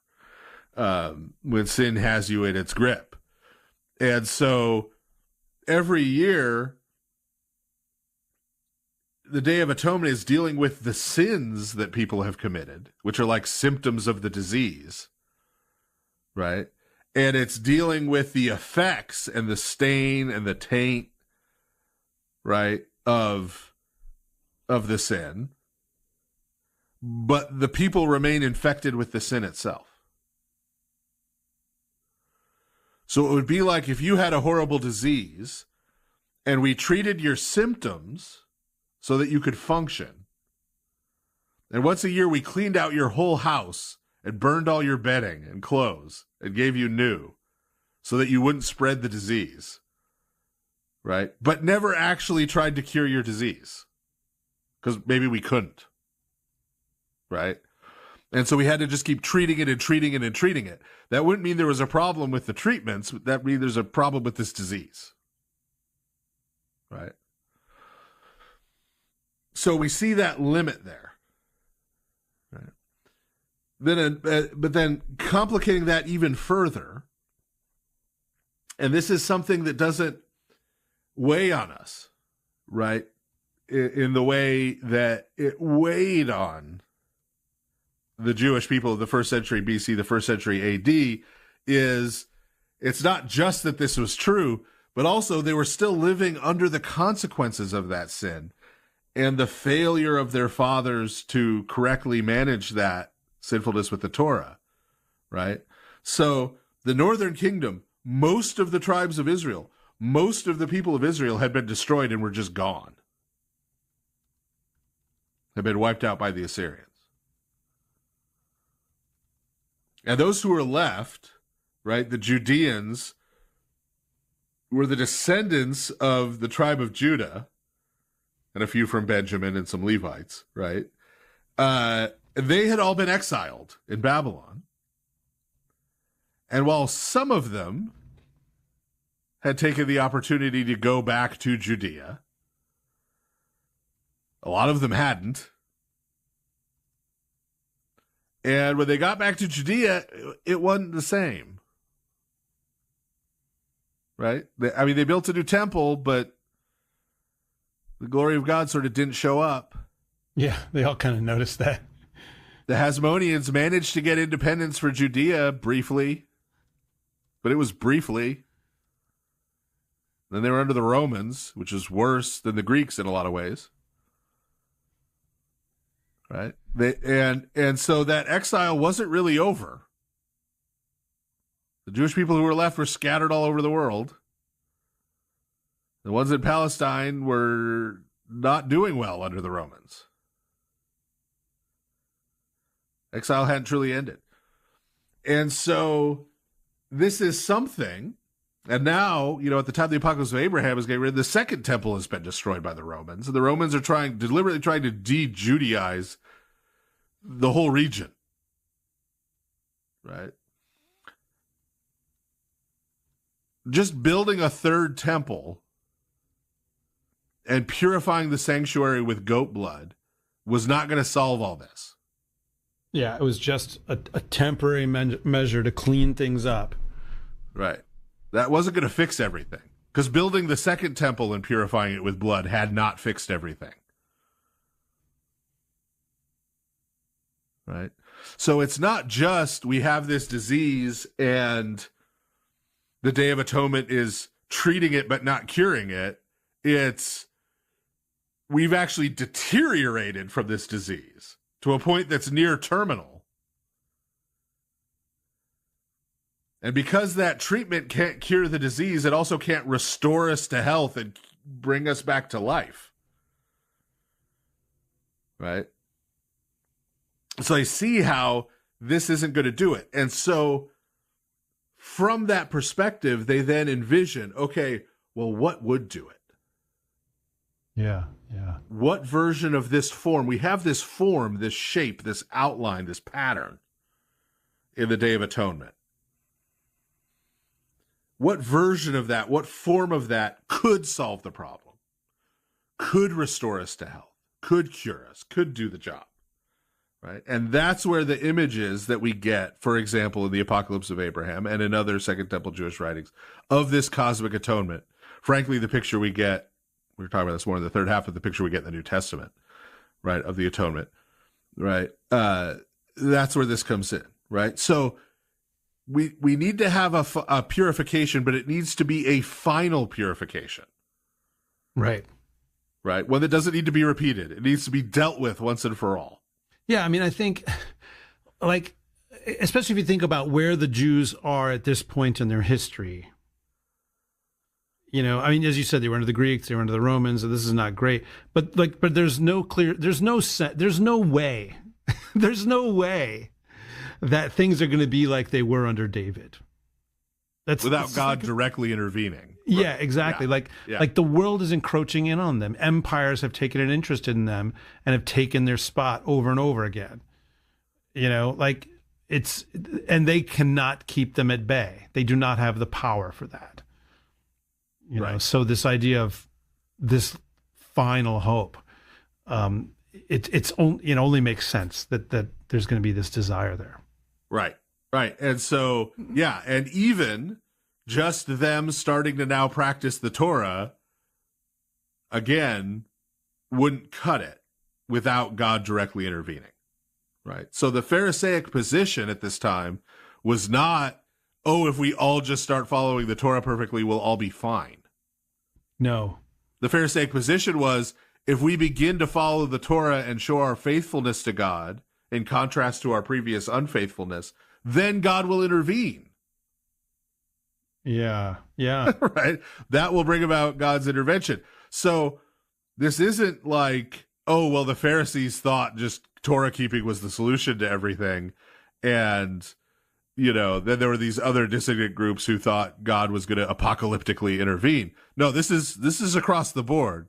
The question is, how will God intervene? Can we do something to bring about God intervening? And how will he intervene? Those are the discussions. Yeah, I mean, this is one of the things I think that underlines if you actually read the Torah. Like there's this, especially this dispensationalist idea that the Torah is kind of, track A for salvation, and then Jesus. It's a means of personal salvation. Yes. Yeah, like, did you read it though? Does it say that ever anywhere in it, like that these commandments are going to result in this? Doesn't say that. It's just not in there. Yeah. Yeah. So even the Pharisees like this, the only people who thought God wasn't going to intervene directly were the Sadducees. And that's why they became Roman collaborators. Right. Because that's why they got rich on this earth, because they're like, there's nothing else coming. We need to just do what we need to do here. Yeah. Right. It was kind of nihilistic being a Sadducee. You live only That's once. why they don't exist anymore. They got what they wanted. Anyway. Or as someone once said, they have their reward. Right. So there has to be this final intervention, right, by God, right? And in terms of that final intervention, that final atonement, right, that has to be a purification, not just of a sanctuary or of a camp or of a nation, but of the whole cosmos, the whole universe, the whole creation has to be purified, right? Meaning, and what that means is the things that are done in the Day of Atonement have to be done finally and completely. So the devil, Azazel, whatever we want to call him, right? And all the powers of evil, right? The demonic powers have to be dealt with in a final way, right? Bound, imprisoned, punished, done. Sin as a power in the world, right? Sin came into the world through Adam. St. Paul summarizes for us in Romans 5, right? Through one man, sin came into the world. Sin needs to be removed from the world. That power of sin, that thing that was stalking Cain, needs to be shoved back in its box, which is the same box Azazel, the devil, and his ilk are going to be imprisoned in, right? That needs to go away, because then human beings will be free. Freedom is not being able to do what you want. Freedom is being able to flourish. Yeah. Yep. Right. Yep.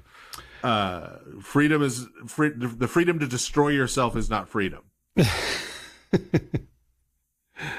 Yeah. The freedom to sin is not actual freedom. That's slavery. Yeah. I mean, it's like I recently gave a sermon in which I was talking about how slavery to sin is described as debt in some places in the New Testament, and that continuing to sin even after you've been forgiven is like paying a debt that you don't have to pay. You keep paying it as though you're still enslaved to that creditor, but you're not. You're free. You don't have to do it anymore. You can live. You can live. So. All right. Well, that's the second half. Yeah. Oh, I'm sorry. Go ahead. Go ahead, Father. I was just going to say, so now third half, we're going to talk about, okay, this is the shape of the expectation and a little bit of why they had it. Yep. Right. And now we're going to talk in the third half about, with that in mind, let's look at Christ's atonement. Yes, indeed. All right. We're going to take our second and final break, and we'll be right back with this episode of The Lord of Spirits. Father Andrew Stephen Damick and Father Stephen DeYoung will be back in a moment to take your calls on the next part of The Lord of Spirits. Give them a call at 855-237-2346. That's 855-AF-RADIO.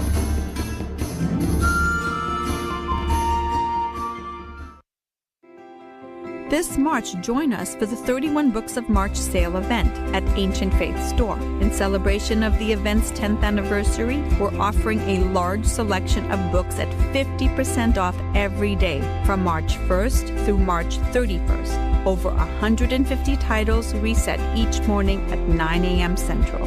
Explore books on Orthodox faith, theology, history, and more, all at a discounted price. You'll also find children's books and titles by popular podcasters and hosts from Ancient Faith Radio. Each day brings a fresh collection of books at incredible savings. Visit us at store.ancientfaith.com. There's not a day you'll want to miss during the 31 books of March. We're back now with the Lord of Spirits, with Father Andrew Stephen Damick and Father Stephen DeYoung. If you have a question, call now at 855-237-2346. That's 855-AF-RADIO. And we're back. Remember back when big famous commercial lady used to slum it with us? Yes, that's right. I told people that was the voice of Trudy we just heard. Some people don't, unless they've ever called, they may not know what Trudy actually sounds like. Or right, think about this. Maybe if you hang around with us too long, either of us, you end up just becoming a disembodied voice. Is that what happened to Steve? I think maybe. And now it happened to...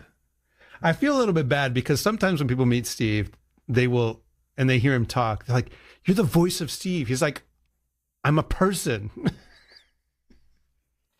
So guys, if you meet Steve, don't call him that. Don't call him that. And, I mean, we all saw what this kind of invisible joke did to John Cena. He finally snapped. So I'm expecting a Steve Cristoforo heel turn, like any day now. He's just going to start lashing out at random children who are fans of his work. Whew. It's just a TV show.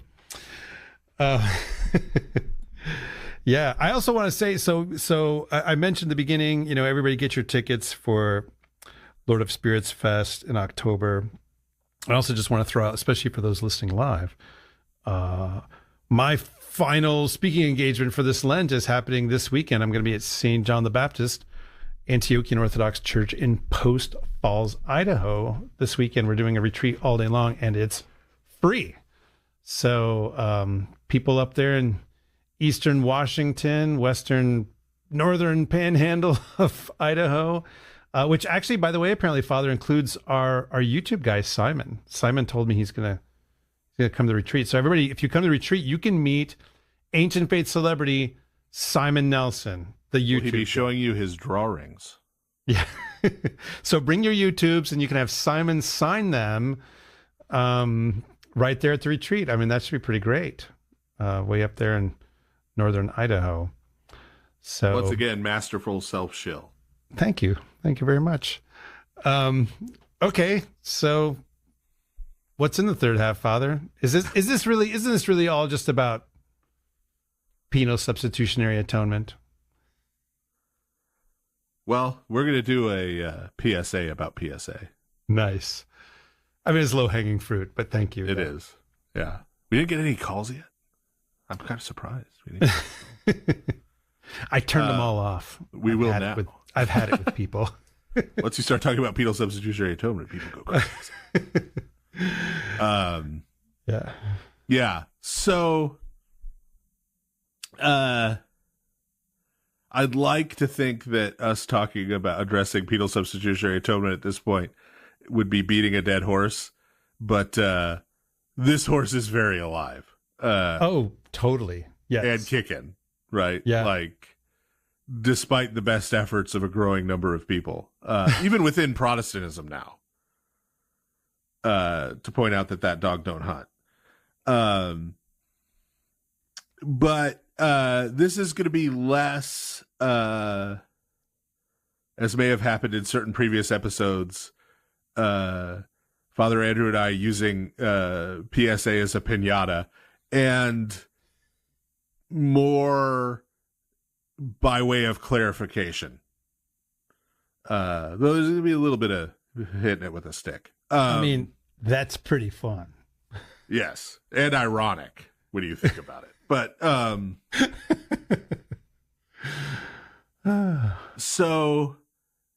but one of the first things we could say in the context of what we're talking about in this episode is the kind of cosmic atonement we were just talking about that comes out of the Hebrew Scriptures, and this expectation and this need felt by Jewish people of the 1st century BC, 1st century AD, penal substitution and penal substitutionary atonement doesn't do a cosmic atonement like that.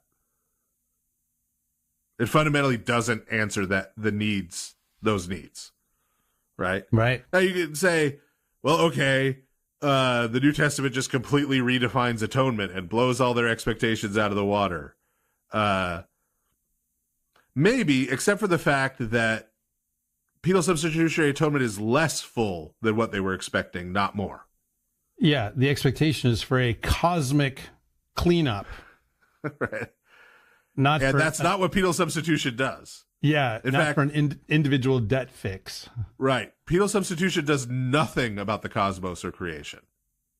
Right, because it's... At all. Yeah. Right. Penal substitution is completely individualistic. Yeah, like where's Israel in all of that? Like, just right. not even in the picture even. Community of Israel, all that's totally out of the picture. It's just a question of what Christ's atonement is thought to do in the case of certain individuals. Not even all individuals, usually. Right. Certain individuals. But has nothing to do with creation, nothing to do with sin as a power. It's just a question of sins and punishment, right? So that said, so it sort of fails that test, right? So people will say, like, what I mean by this is people will make this argument sometimes, and I don't think it's an accurate argument. I think if you study, right, who the Messiah was in Jewish expectation, I don't think the argument I'm about to make holds water. The dog doesn't hunt. Yeah. But you will hear people say who haven't really studied it. And if you want to study it, you can start by listening to our episode on Messiahship. But they'll say, well, okay, there was this expectation at the time of Jesus of this kind of political Messiah, a la John Hyrcanus or one of the Hasmoneans, right? One of the Maccabean rulers who would come in and overthrow the Romans. But Jesus comes as the actual Messiah, and he blows that out of the water. He does so much more than that, right? So even though I don't think that's correct about Jewish expectation, the argument itself at least kind of makes sense, because you have a small expectation. Oh, this person is going to set up a political kingdom on earth over a particular strip of land, right? Versus what Christ actually did, which is so much bigger than that, right? But here, with atonement, the expectation was for this cosmic thing that would radically transform the entire creation, purifying it from sin and evil, dealing with the demonic powers once and for all, right? All of these things. And instead we got, well, okay, God isn't going to punish you, individual person, for the individual sins you have committed. That's far more narrow and small and finite than the expectation. Yeah. That's the opposite of fulfillment. That's a denuded kind of thing. But we need to, right? One of the things that I feel like we haven't done adequately when we've critiqued penal substitution before is clarify exactly what it is. Because almost every discussion I enter into about this with anyone, including Orthodox people, shows me that most people have no idea what it is. Right? And so they'll either say, like, it seems right to me, or I reject it, based on, and what they're actually talking about isn't what penal substitutionary atonement is. So we want to kind of clarify what it is. Who originally defines that? Is that a John Calvin thing? Is that, I mean, who's really laying that? It comes out of the Calvinist strand of Reformed tradition. Okay. Now, previous to that, and what still holds in the Roman Catholic Church, give or take, I mean, there's a really real problem of pointing at anything and defining what actual Roman Catholic doctrine is now, as exemplified by the fact that anytime we or anyone else not Roman Catholic tries to do it, we're always told we're wrong. Have you considered you might just always be wrong, Father? Yeah, well, it's impossible. It is impossible for a non-Roman Catholic to correctly even define. Not like they might have a valid argument against it. But even define what it is, even describe what it is, you can't do. It is. I mean, it is a moving target, especially over the last 150 years. It's just right. Because if I quote the Council of Trent, somebody will point at something else. If I quote the Catechism of the Catholic Church, oh well, that's not authoritative. That's just suggested. If you can go on and on forever. Yeah. Right. But anyway, if you want to play that game, and anytime I have actually just nailed it beyond reproach, I just get called mean. Right. So I'm not even bothering anymore. I mean, okay, you are mean, but yes, I'm a mean man. Cruel and vicious at my core. But yes, I have a wonderful community of people around me in my parish, but they're the best. And you tyrant overlord who is rude and arrogant, their sins, lording it over them every Sunday. Yeah. But yeah. So is it related to? I mean, there is this medieval, right, and that's what I'm talking about. What holds in Roman Catholicism, to some extent at least, to some extent at least, they've never rejected Anselm of Canterbury, who they consider a saint, right? And Cur Deus Homo. So satisfaction theory is what prevailed for many centuries, at least. Yeah, I mean, and it's within Roman Catholicism. And it's baked into the whole purgatory model too, right? Which is okay, your sins can be forgiven, but you still have to offer satisfaction to God for those sins. So you're going to kind of toast for a while, and then you. Well, that's it. Now you see, you're going down too far into then we got to explain temporal guilt and stuff. So I know. Okay. Yeah. We don't want to go that far down the rabbit trail, but leave that for another day. But it is right. There. The idea of satisfaction theory is. There's a problem between God and humans, right? And that's humans sinning, right? And human sinning is an affront to God whom they're sinning against,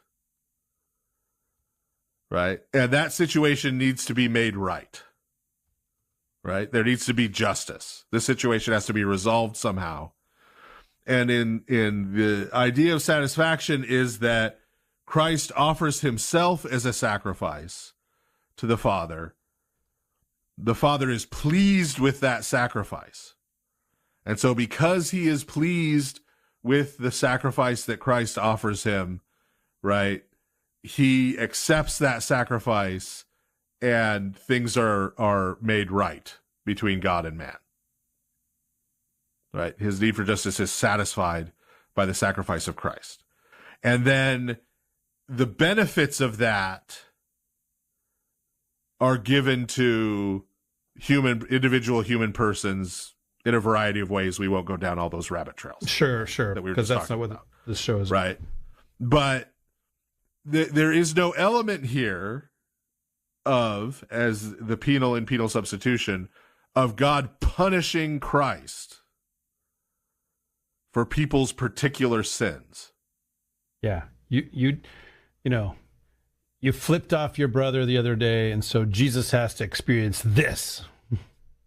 We just got a window into Father Andrew's home life by the example that immediately sprang to mind. Actually, I don't think I've seen my kids flipping each other the bird, thank God. I'm not saying they're always nice to each other. It was just, you were thinking about Clyde? Anyway, okay. So that's a different thing than penal substitutionary atonement.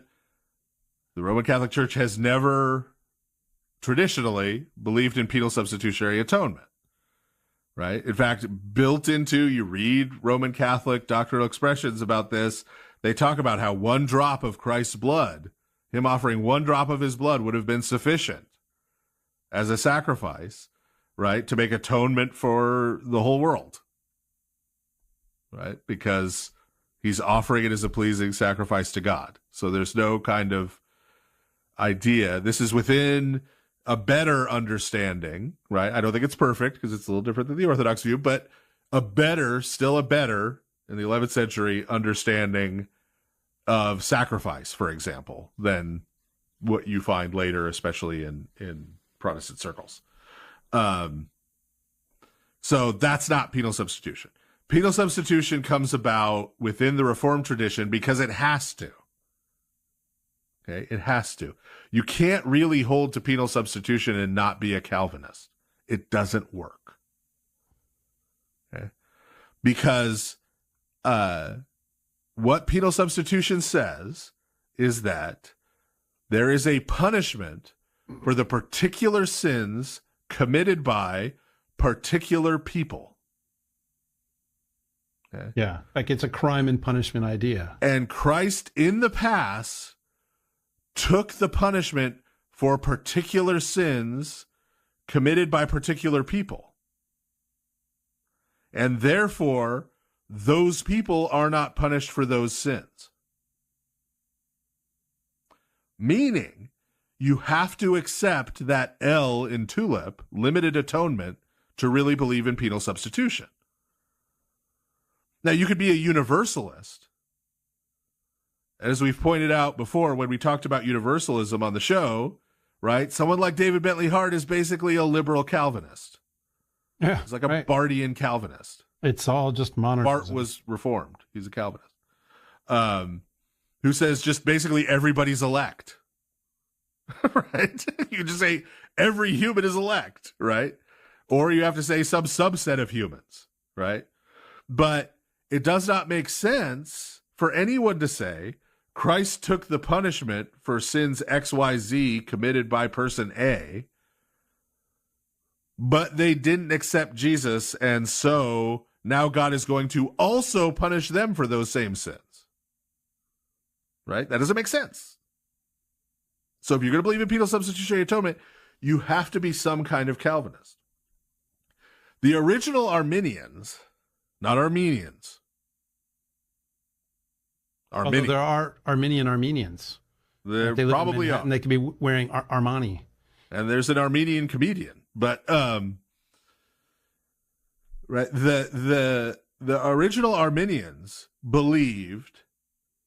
did not believe that Christ, well, I shouldn't say the original Arminians. The original Remonstrant Arminians did.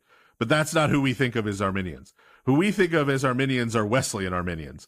And the Wesleyan Arminians, Wesley did not say, right, that Christ died for everyone's sins in a penal substitution way. The distinction between him and a Calvinist was the Calvinist said God chose, according to his will, according to his good pleasure, whose sins Christ would die for. Whereas the Wesleyan Arminian said God knew in advance who would accept Christ, and so Christ died only for those sins. But either way, you got the limited atonement part. Yeah. Right? So that doesn't get you out of that. Right? Wesleyan Arminians are sort of like 3-point, maybe 4-point Calvinists, honestly. So that's what we're talking about. We're talking about PSA to some extent, right? Now that is not orthodox. The Orthodox Church does not, nor has it ever taught penal substitutionary atonement. Okay? Despite what you may have heard from some catechumen/inquirer online or self-appointed teacher online, right? Yes. Despite what you may have heard from some very well-meaning priests and monks, and maybe even some bishops somewhere. Okay.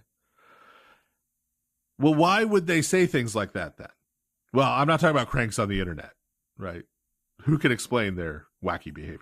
I'm talking about the well-meaning priests and monks and maybe even bishops somewhere. Yeah. What's going on there? Why are they saying that? It's because like there are certain kind of shorthands that are being used to define penal substitutionary atonement that aren't actually what it really is. Right. Tradition. And this is on both sides. Yeah. Right. This is on both sides. In the sense that this isn't just these well-meaning Orthodox people. There's a lot of Protestants who would say that they do believe in penal substitutionary atonement, who don't actually understand what it is, right? Or who, when you explain to them what it is, they're like, "Oh no, I don't believe that," right? So, just saying Christ died for our sins, that is not penal substitutionary atonement. Sure. Necessarily. Yeah. Okay.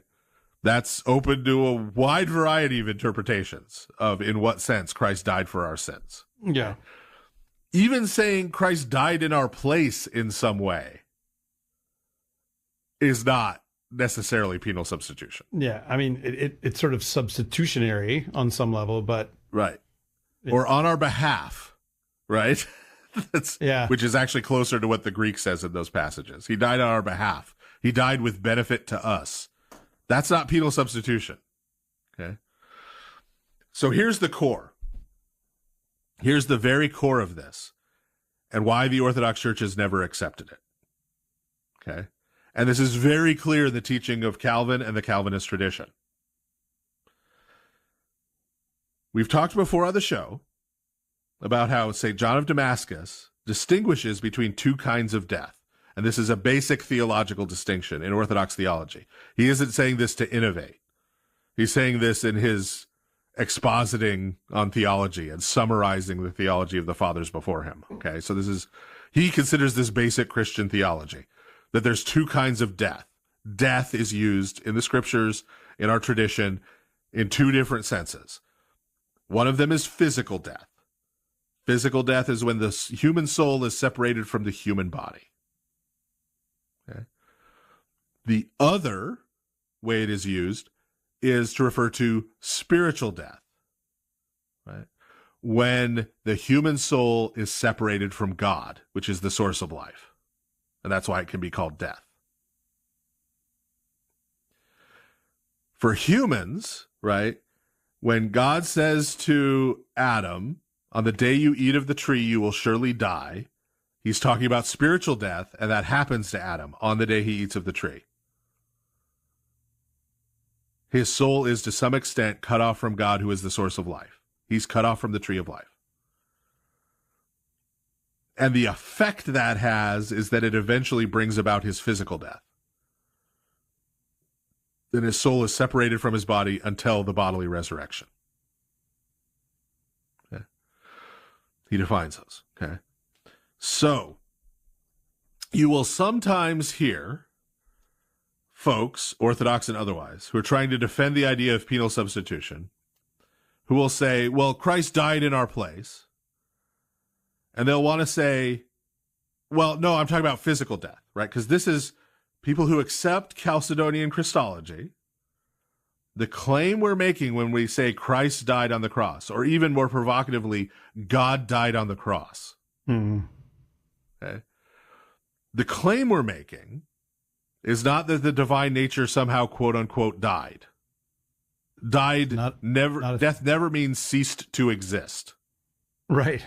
You notice here, right? Never means anything like that. What we are saying is our Lord Jesus Christ is a divine person who takes upon himself human nature. That human nature includes a human soul and a human body.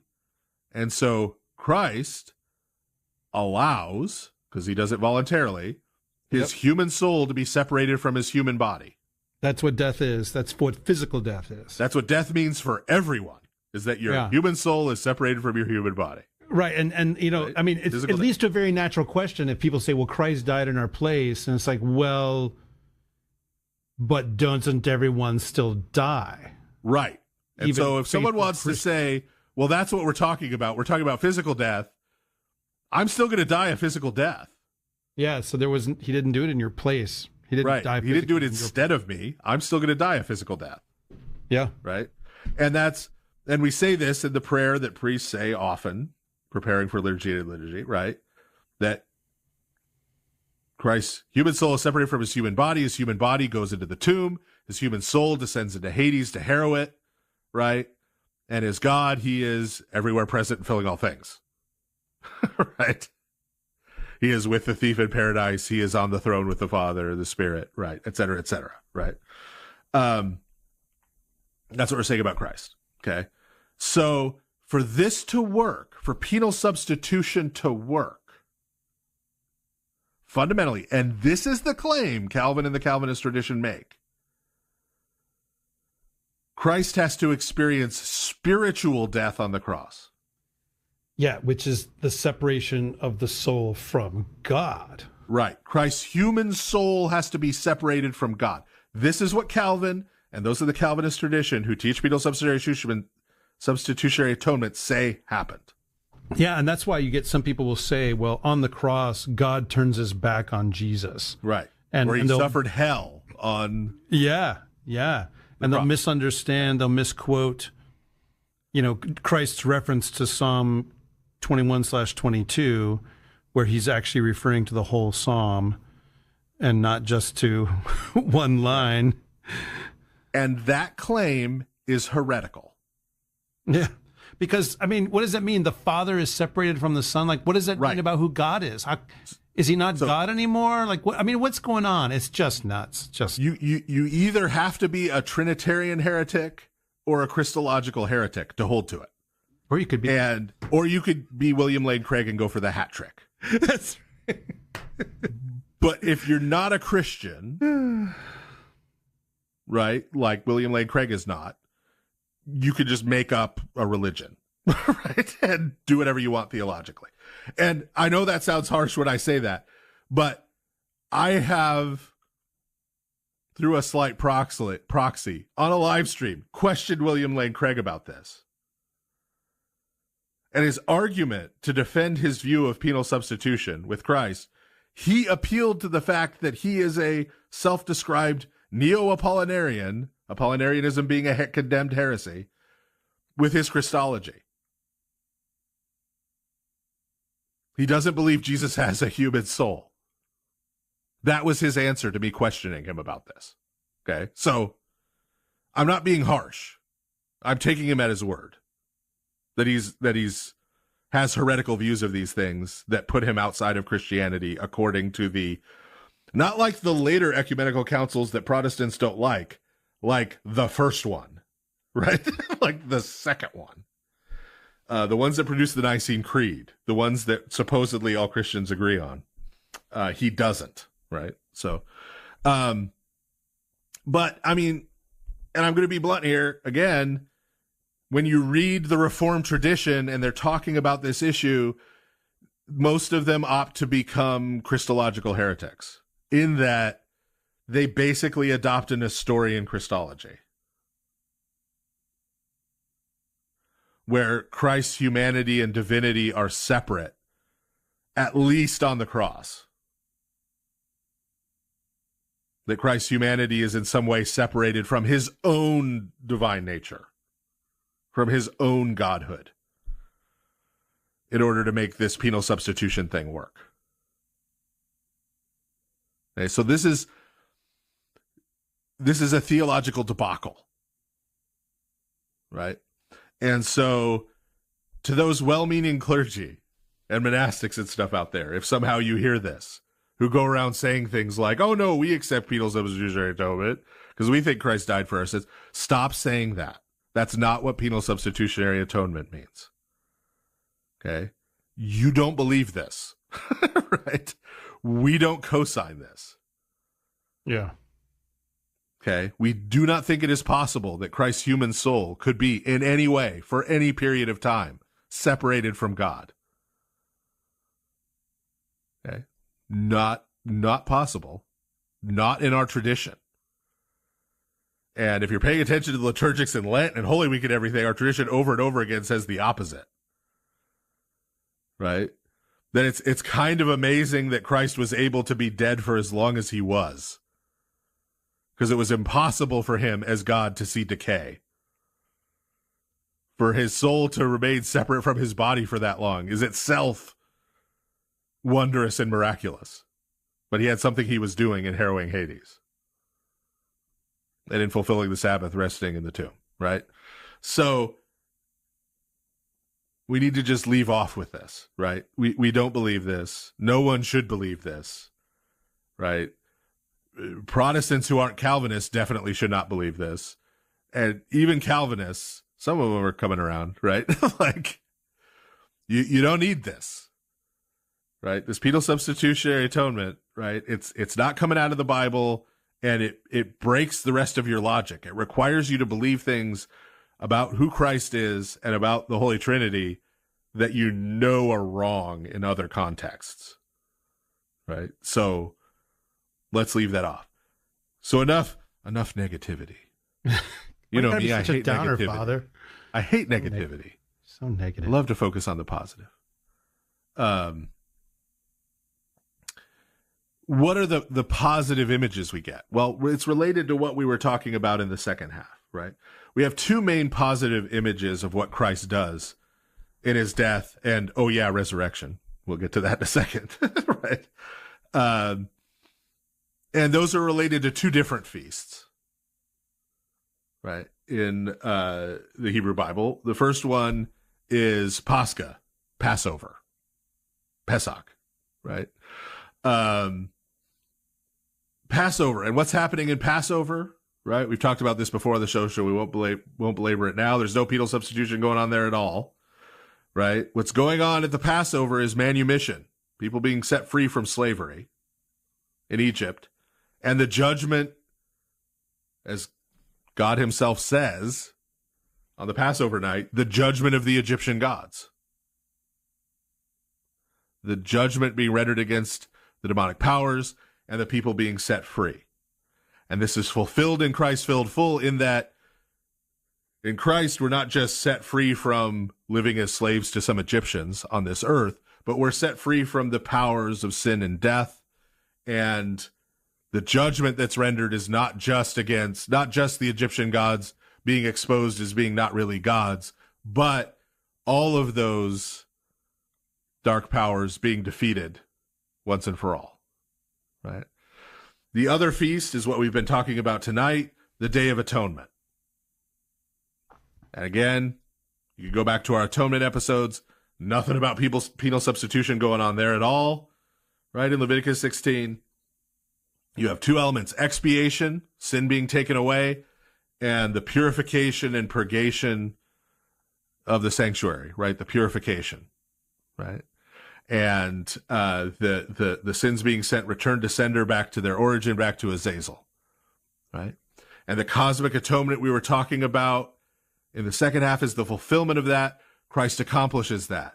He purifies, according to 1 John 2, verse 2, the whole world, right? That was previously under the power of the evil one, according to 1 John 5, right? But now has been purified. He defeats the power of sin. He destroys the works of the evil one, as 1 John says, right? And accomplishes this cosmic Day of Atonement, right? And this is summed up in a very simple phrase uttered by St. John the Forerunner, when he says about Christ, "Behold the Lamb of God who takes away the sins of the world." Yeah, because he has smooshed these together. Yeah, Lamb of God is Passover language. Taking the sins away, that's Atonement Day language. Right. These are brought together in the one person of Christ and in his action of atonement, which includes the cross, doesn't begin there, right? As St. Athanasius tells us, it begins when he's conceived, which we celebrated a couple days ago, and doesn't end at the cross either, right? But continues into and through the resurrection, through the ascension and his enthronement, right, on into, right, his glorious appearing. But I want to pause for a minute to talk about, hey, what about the resurrection? Because I think there is a real imbalance in Western Christian thought. Because the questions Father Andrew and I get in response to us talking about atonement. And I'll say, by the way, I know you're about to finish the sentence. Yeah. But like the YouTube chat has been lit up with exactly these kinds of questions. Yes. Well, what about the cross then? Well, what does the cross do then? It's the cross, the crucifixion, the cross, the crucifixion. Okay.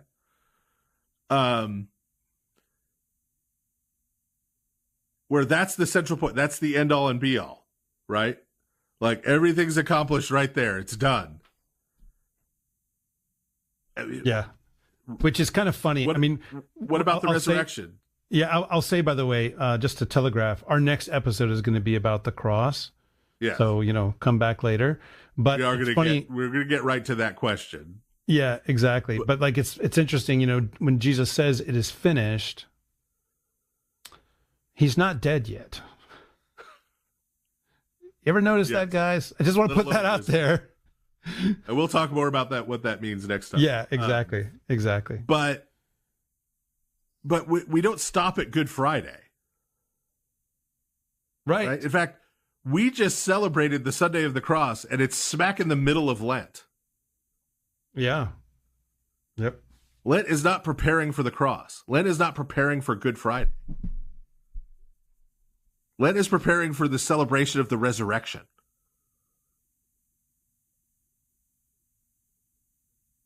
So people are stopping a little too early in their thinking, right? Because when St. Paul talks about Christ's death and resurrection, right, he sometimes refers to the cross, but when St. Paul refers to the cross, if you read closely and follow what he's saying, the cross for him includes the whole sequence of events. The cross includes Christ's whole life and all the suffering and everything he endured leading up to the actual crucifixion, but it also includes his resurrection. Right? And the cross part, the part about being dead, right? The part about suffering, that part we've already got.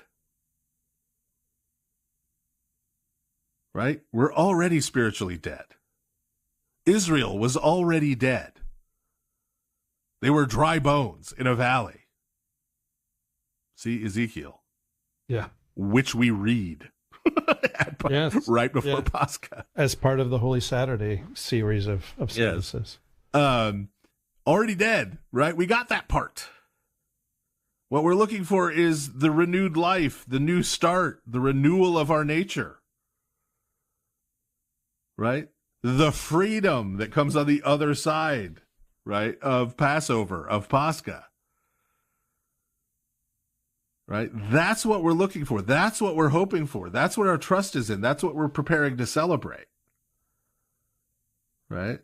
And so if you just stop at the cross and try and view that as the end all and be all of atonement and of salvation, right?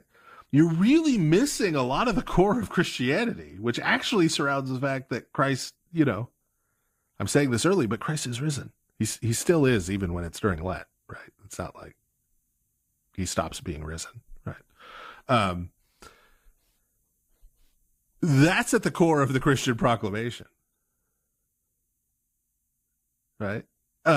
All kinds of Jewish people and lots of atheists and lots of people of other religions, not Muslims, but just about everybody else acknowledges that Christ was crucified. What separates Christians is that we believe he's risen. So we should think about that a little, right? And if our mind and our theological thinking can't move through the crucifixion to the resurrection, we've got a blockage there that needs to be cleared in our thinking. With that said, we'll get into the cross more next episode. Yeah. Well, to wrap things up briefly here at the end, I think especially in looking at this text, which has this profound hope for the atoning of all things, that is to say, the cleaning up of all things and God's intervention and pushing the devil away, from this world, and sending the sin back to him and all this kind of stuff. I think that that's very applicable for this moment in human history, where many of us, maybe not the whole world, but certainly many of us here in the West, and particularly many of us in America, often, at this moment, I think many of us feel like the world is closing in around us. Like I hear people say all the time, the world is crazy. Whether that has always been the case or whatever, doesn't matter too much, because we're having that experience. People feel like our society is cracking, and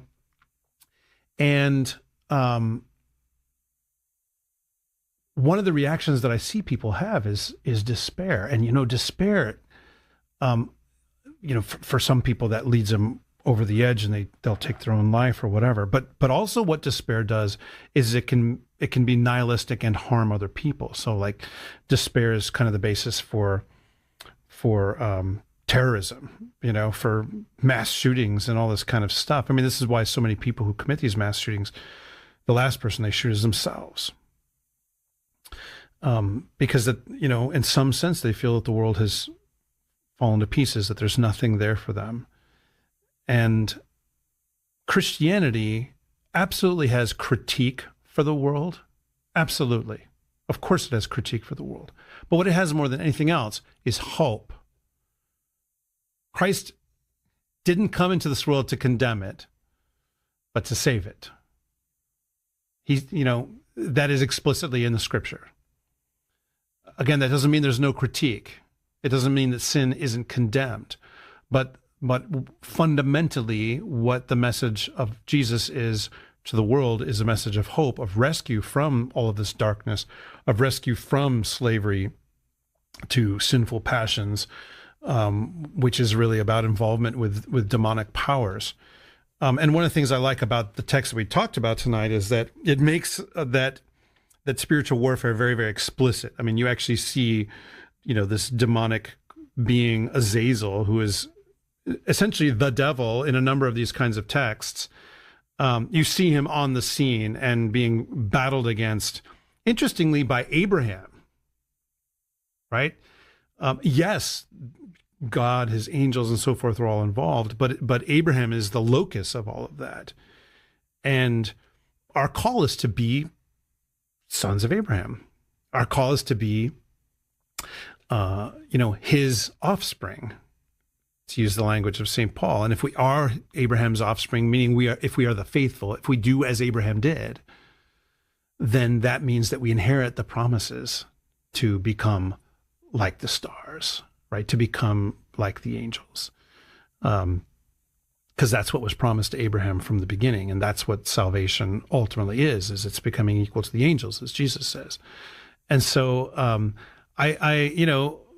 even though maybe this is not one of the sort of the greatest hits of the apocrypha, although, I think this is a really interesting text. It may not be the ones that people clamor about the most. I still find it absolutely fascinating and very hopeful.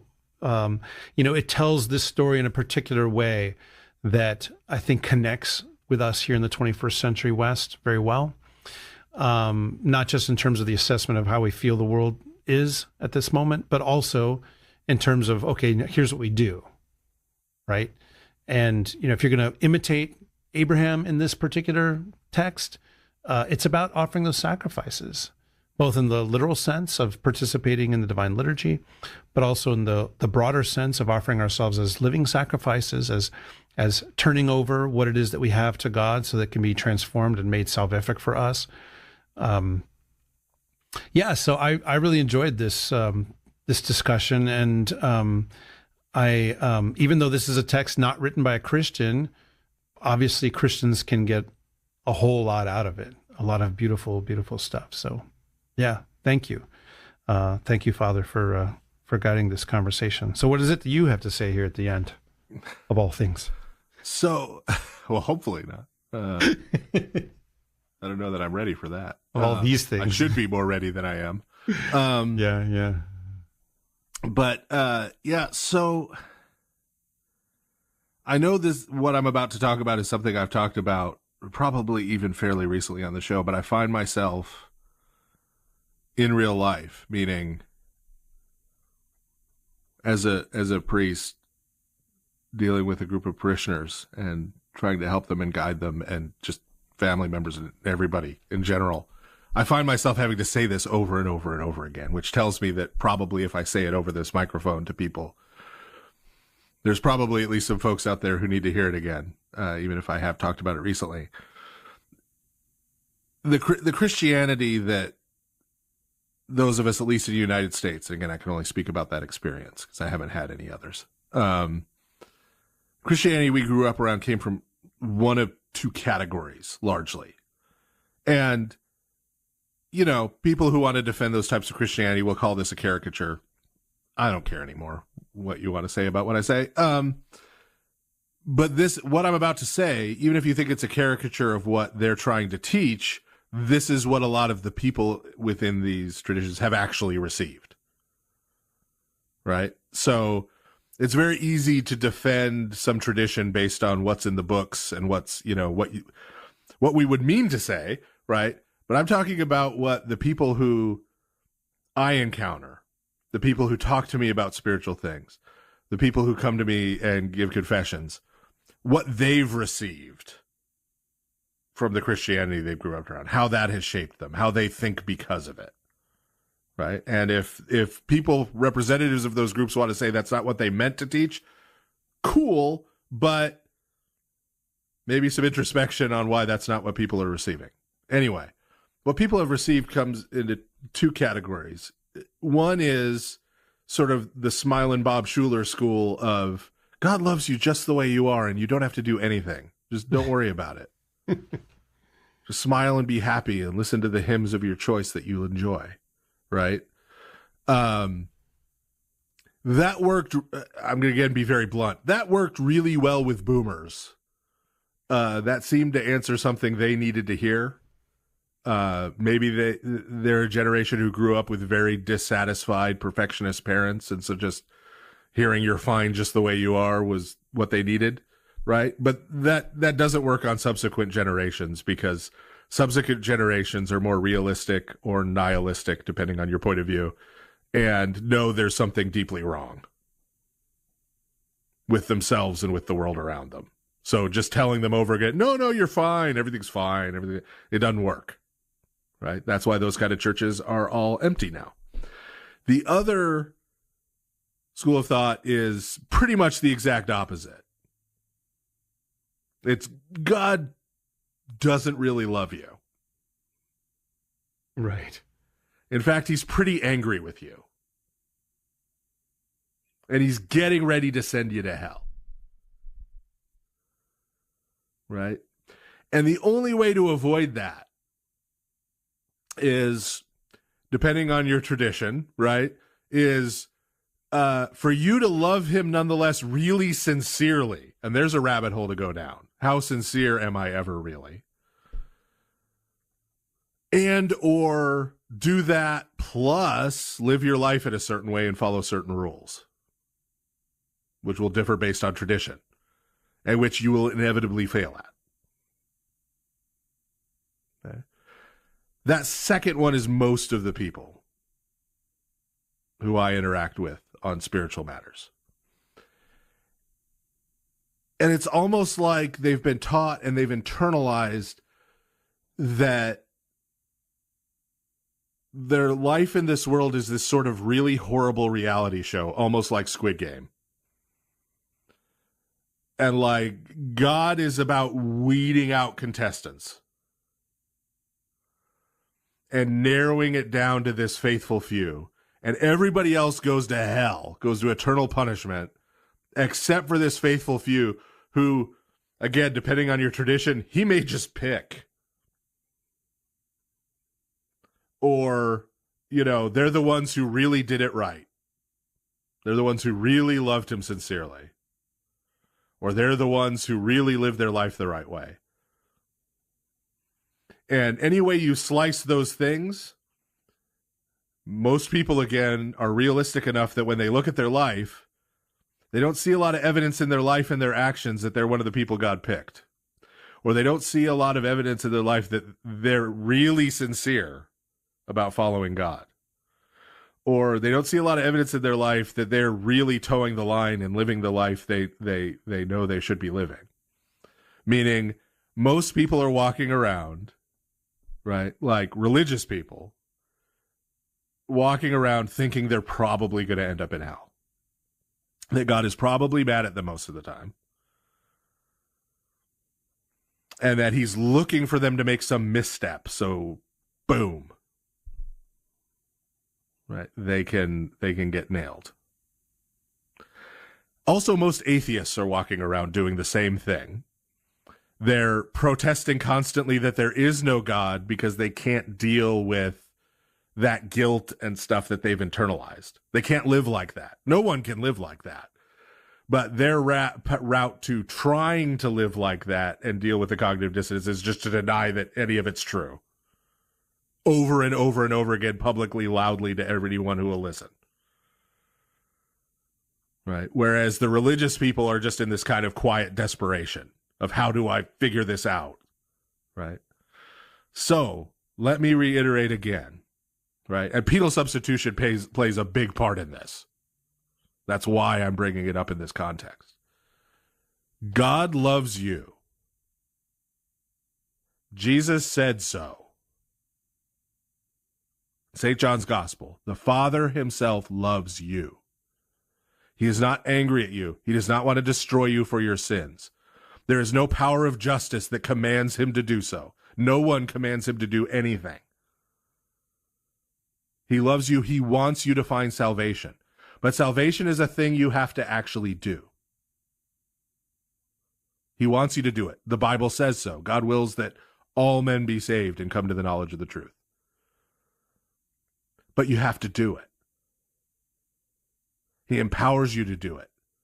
He forgives you when you mess up trying to do it. He heals you when you damage yourself trying to do it and failing. Okay? He is entirely on your side.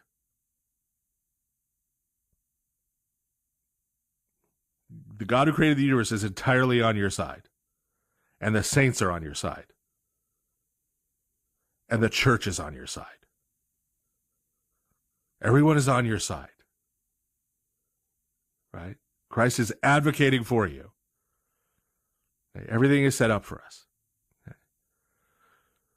When St. Paul says to us, continue to work out your salvation with fear and trembling, you don't stop there, like Kierkegaard did. Read the next verse, because it is God who is working in you to will and to do according to his pleasure. Okay. We continue on and we work out our salvation because we know that God is on our side and empowering us to do it and loving us and loving other people through us. Okay. We need to pray about that. We need to pray it. We need to repeat it. We need to kind of imitate what the atheists are doing. We need to say it out loud. We need to say it to each other. We need to say it to everyone who will listen. Right? That God loves you and wants you to find salvation, wants you to be healed, wants you to be set free from sin. He wants all these things for you. Right? That doesn't mean you have nothing to do. That doesn't mean you're fine just the way you are. You know you're not fine just the way you are. Right? But it means that he is there to help you to grow, to be transformed into the person who you need to be and want to be. The person he created you to be for eternity. That's the actual message of Christianity. Don't accept any substitutes for that. Ever at all, for any reason. That's what I have to say. Amen. Well, that is our show for tonight, everyone. Thank you very much for listening. If you didn't happen to get through to us live, we'd still like to hear from you. You can email us at lordofspirits@ancientfaith.com. You can message our Facebook page. You can leave us a voicemail at speakpipe.com/lordofspirits. And if you have basic questions about Orthodox Christianity or you need help to find a parish, because that is where we live this life, head over to orthodoxintro.org. And join us for our live broadcast on the 2nd and 4th Thursdays of the month at 7 p.m. Eastern, 4 p.m. Pacific. I sailed the sea of desolation and dropped my anchor there. I plumbed the depths of isolation, walked its length, and was not scared. If you're on Facebook, you can follow our page, you can join our discussion group, leave reviews and ratings, and share the show with a friend who's going to benefit from it. And finally, be sure to go to ancientfaith.com/support and help make sure we and lots of other AFR podcasters stay on the air. Went from end to end to end, and then from there I went again, the road that only this one knows, off to nowhere. Here I go. Thank you. Good night. God bless you.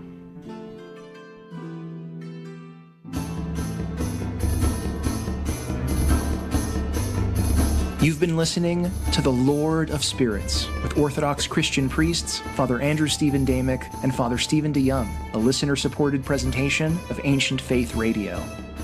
And I beheld, and I heard the voice of many angels round about the throne, and the beasts, and the elders. And the number of them was 10,000 times 10,000, and thousands of thousands, saying with a loud voice, Worthy is the Lamb that was slain to receive power, and riches, and wisdom, and strength, and honor, and glory, and blessing.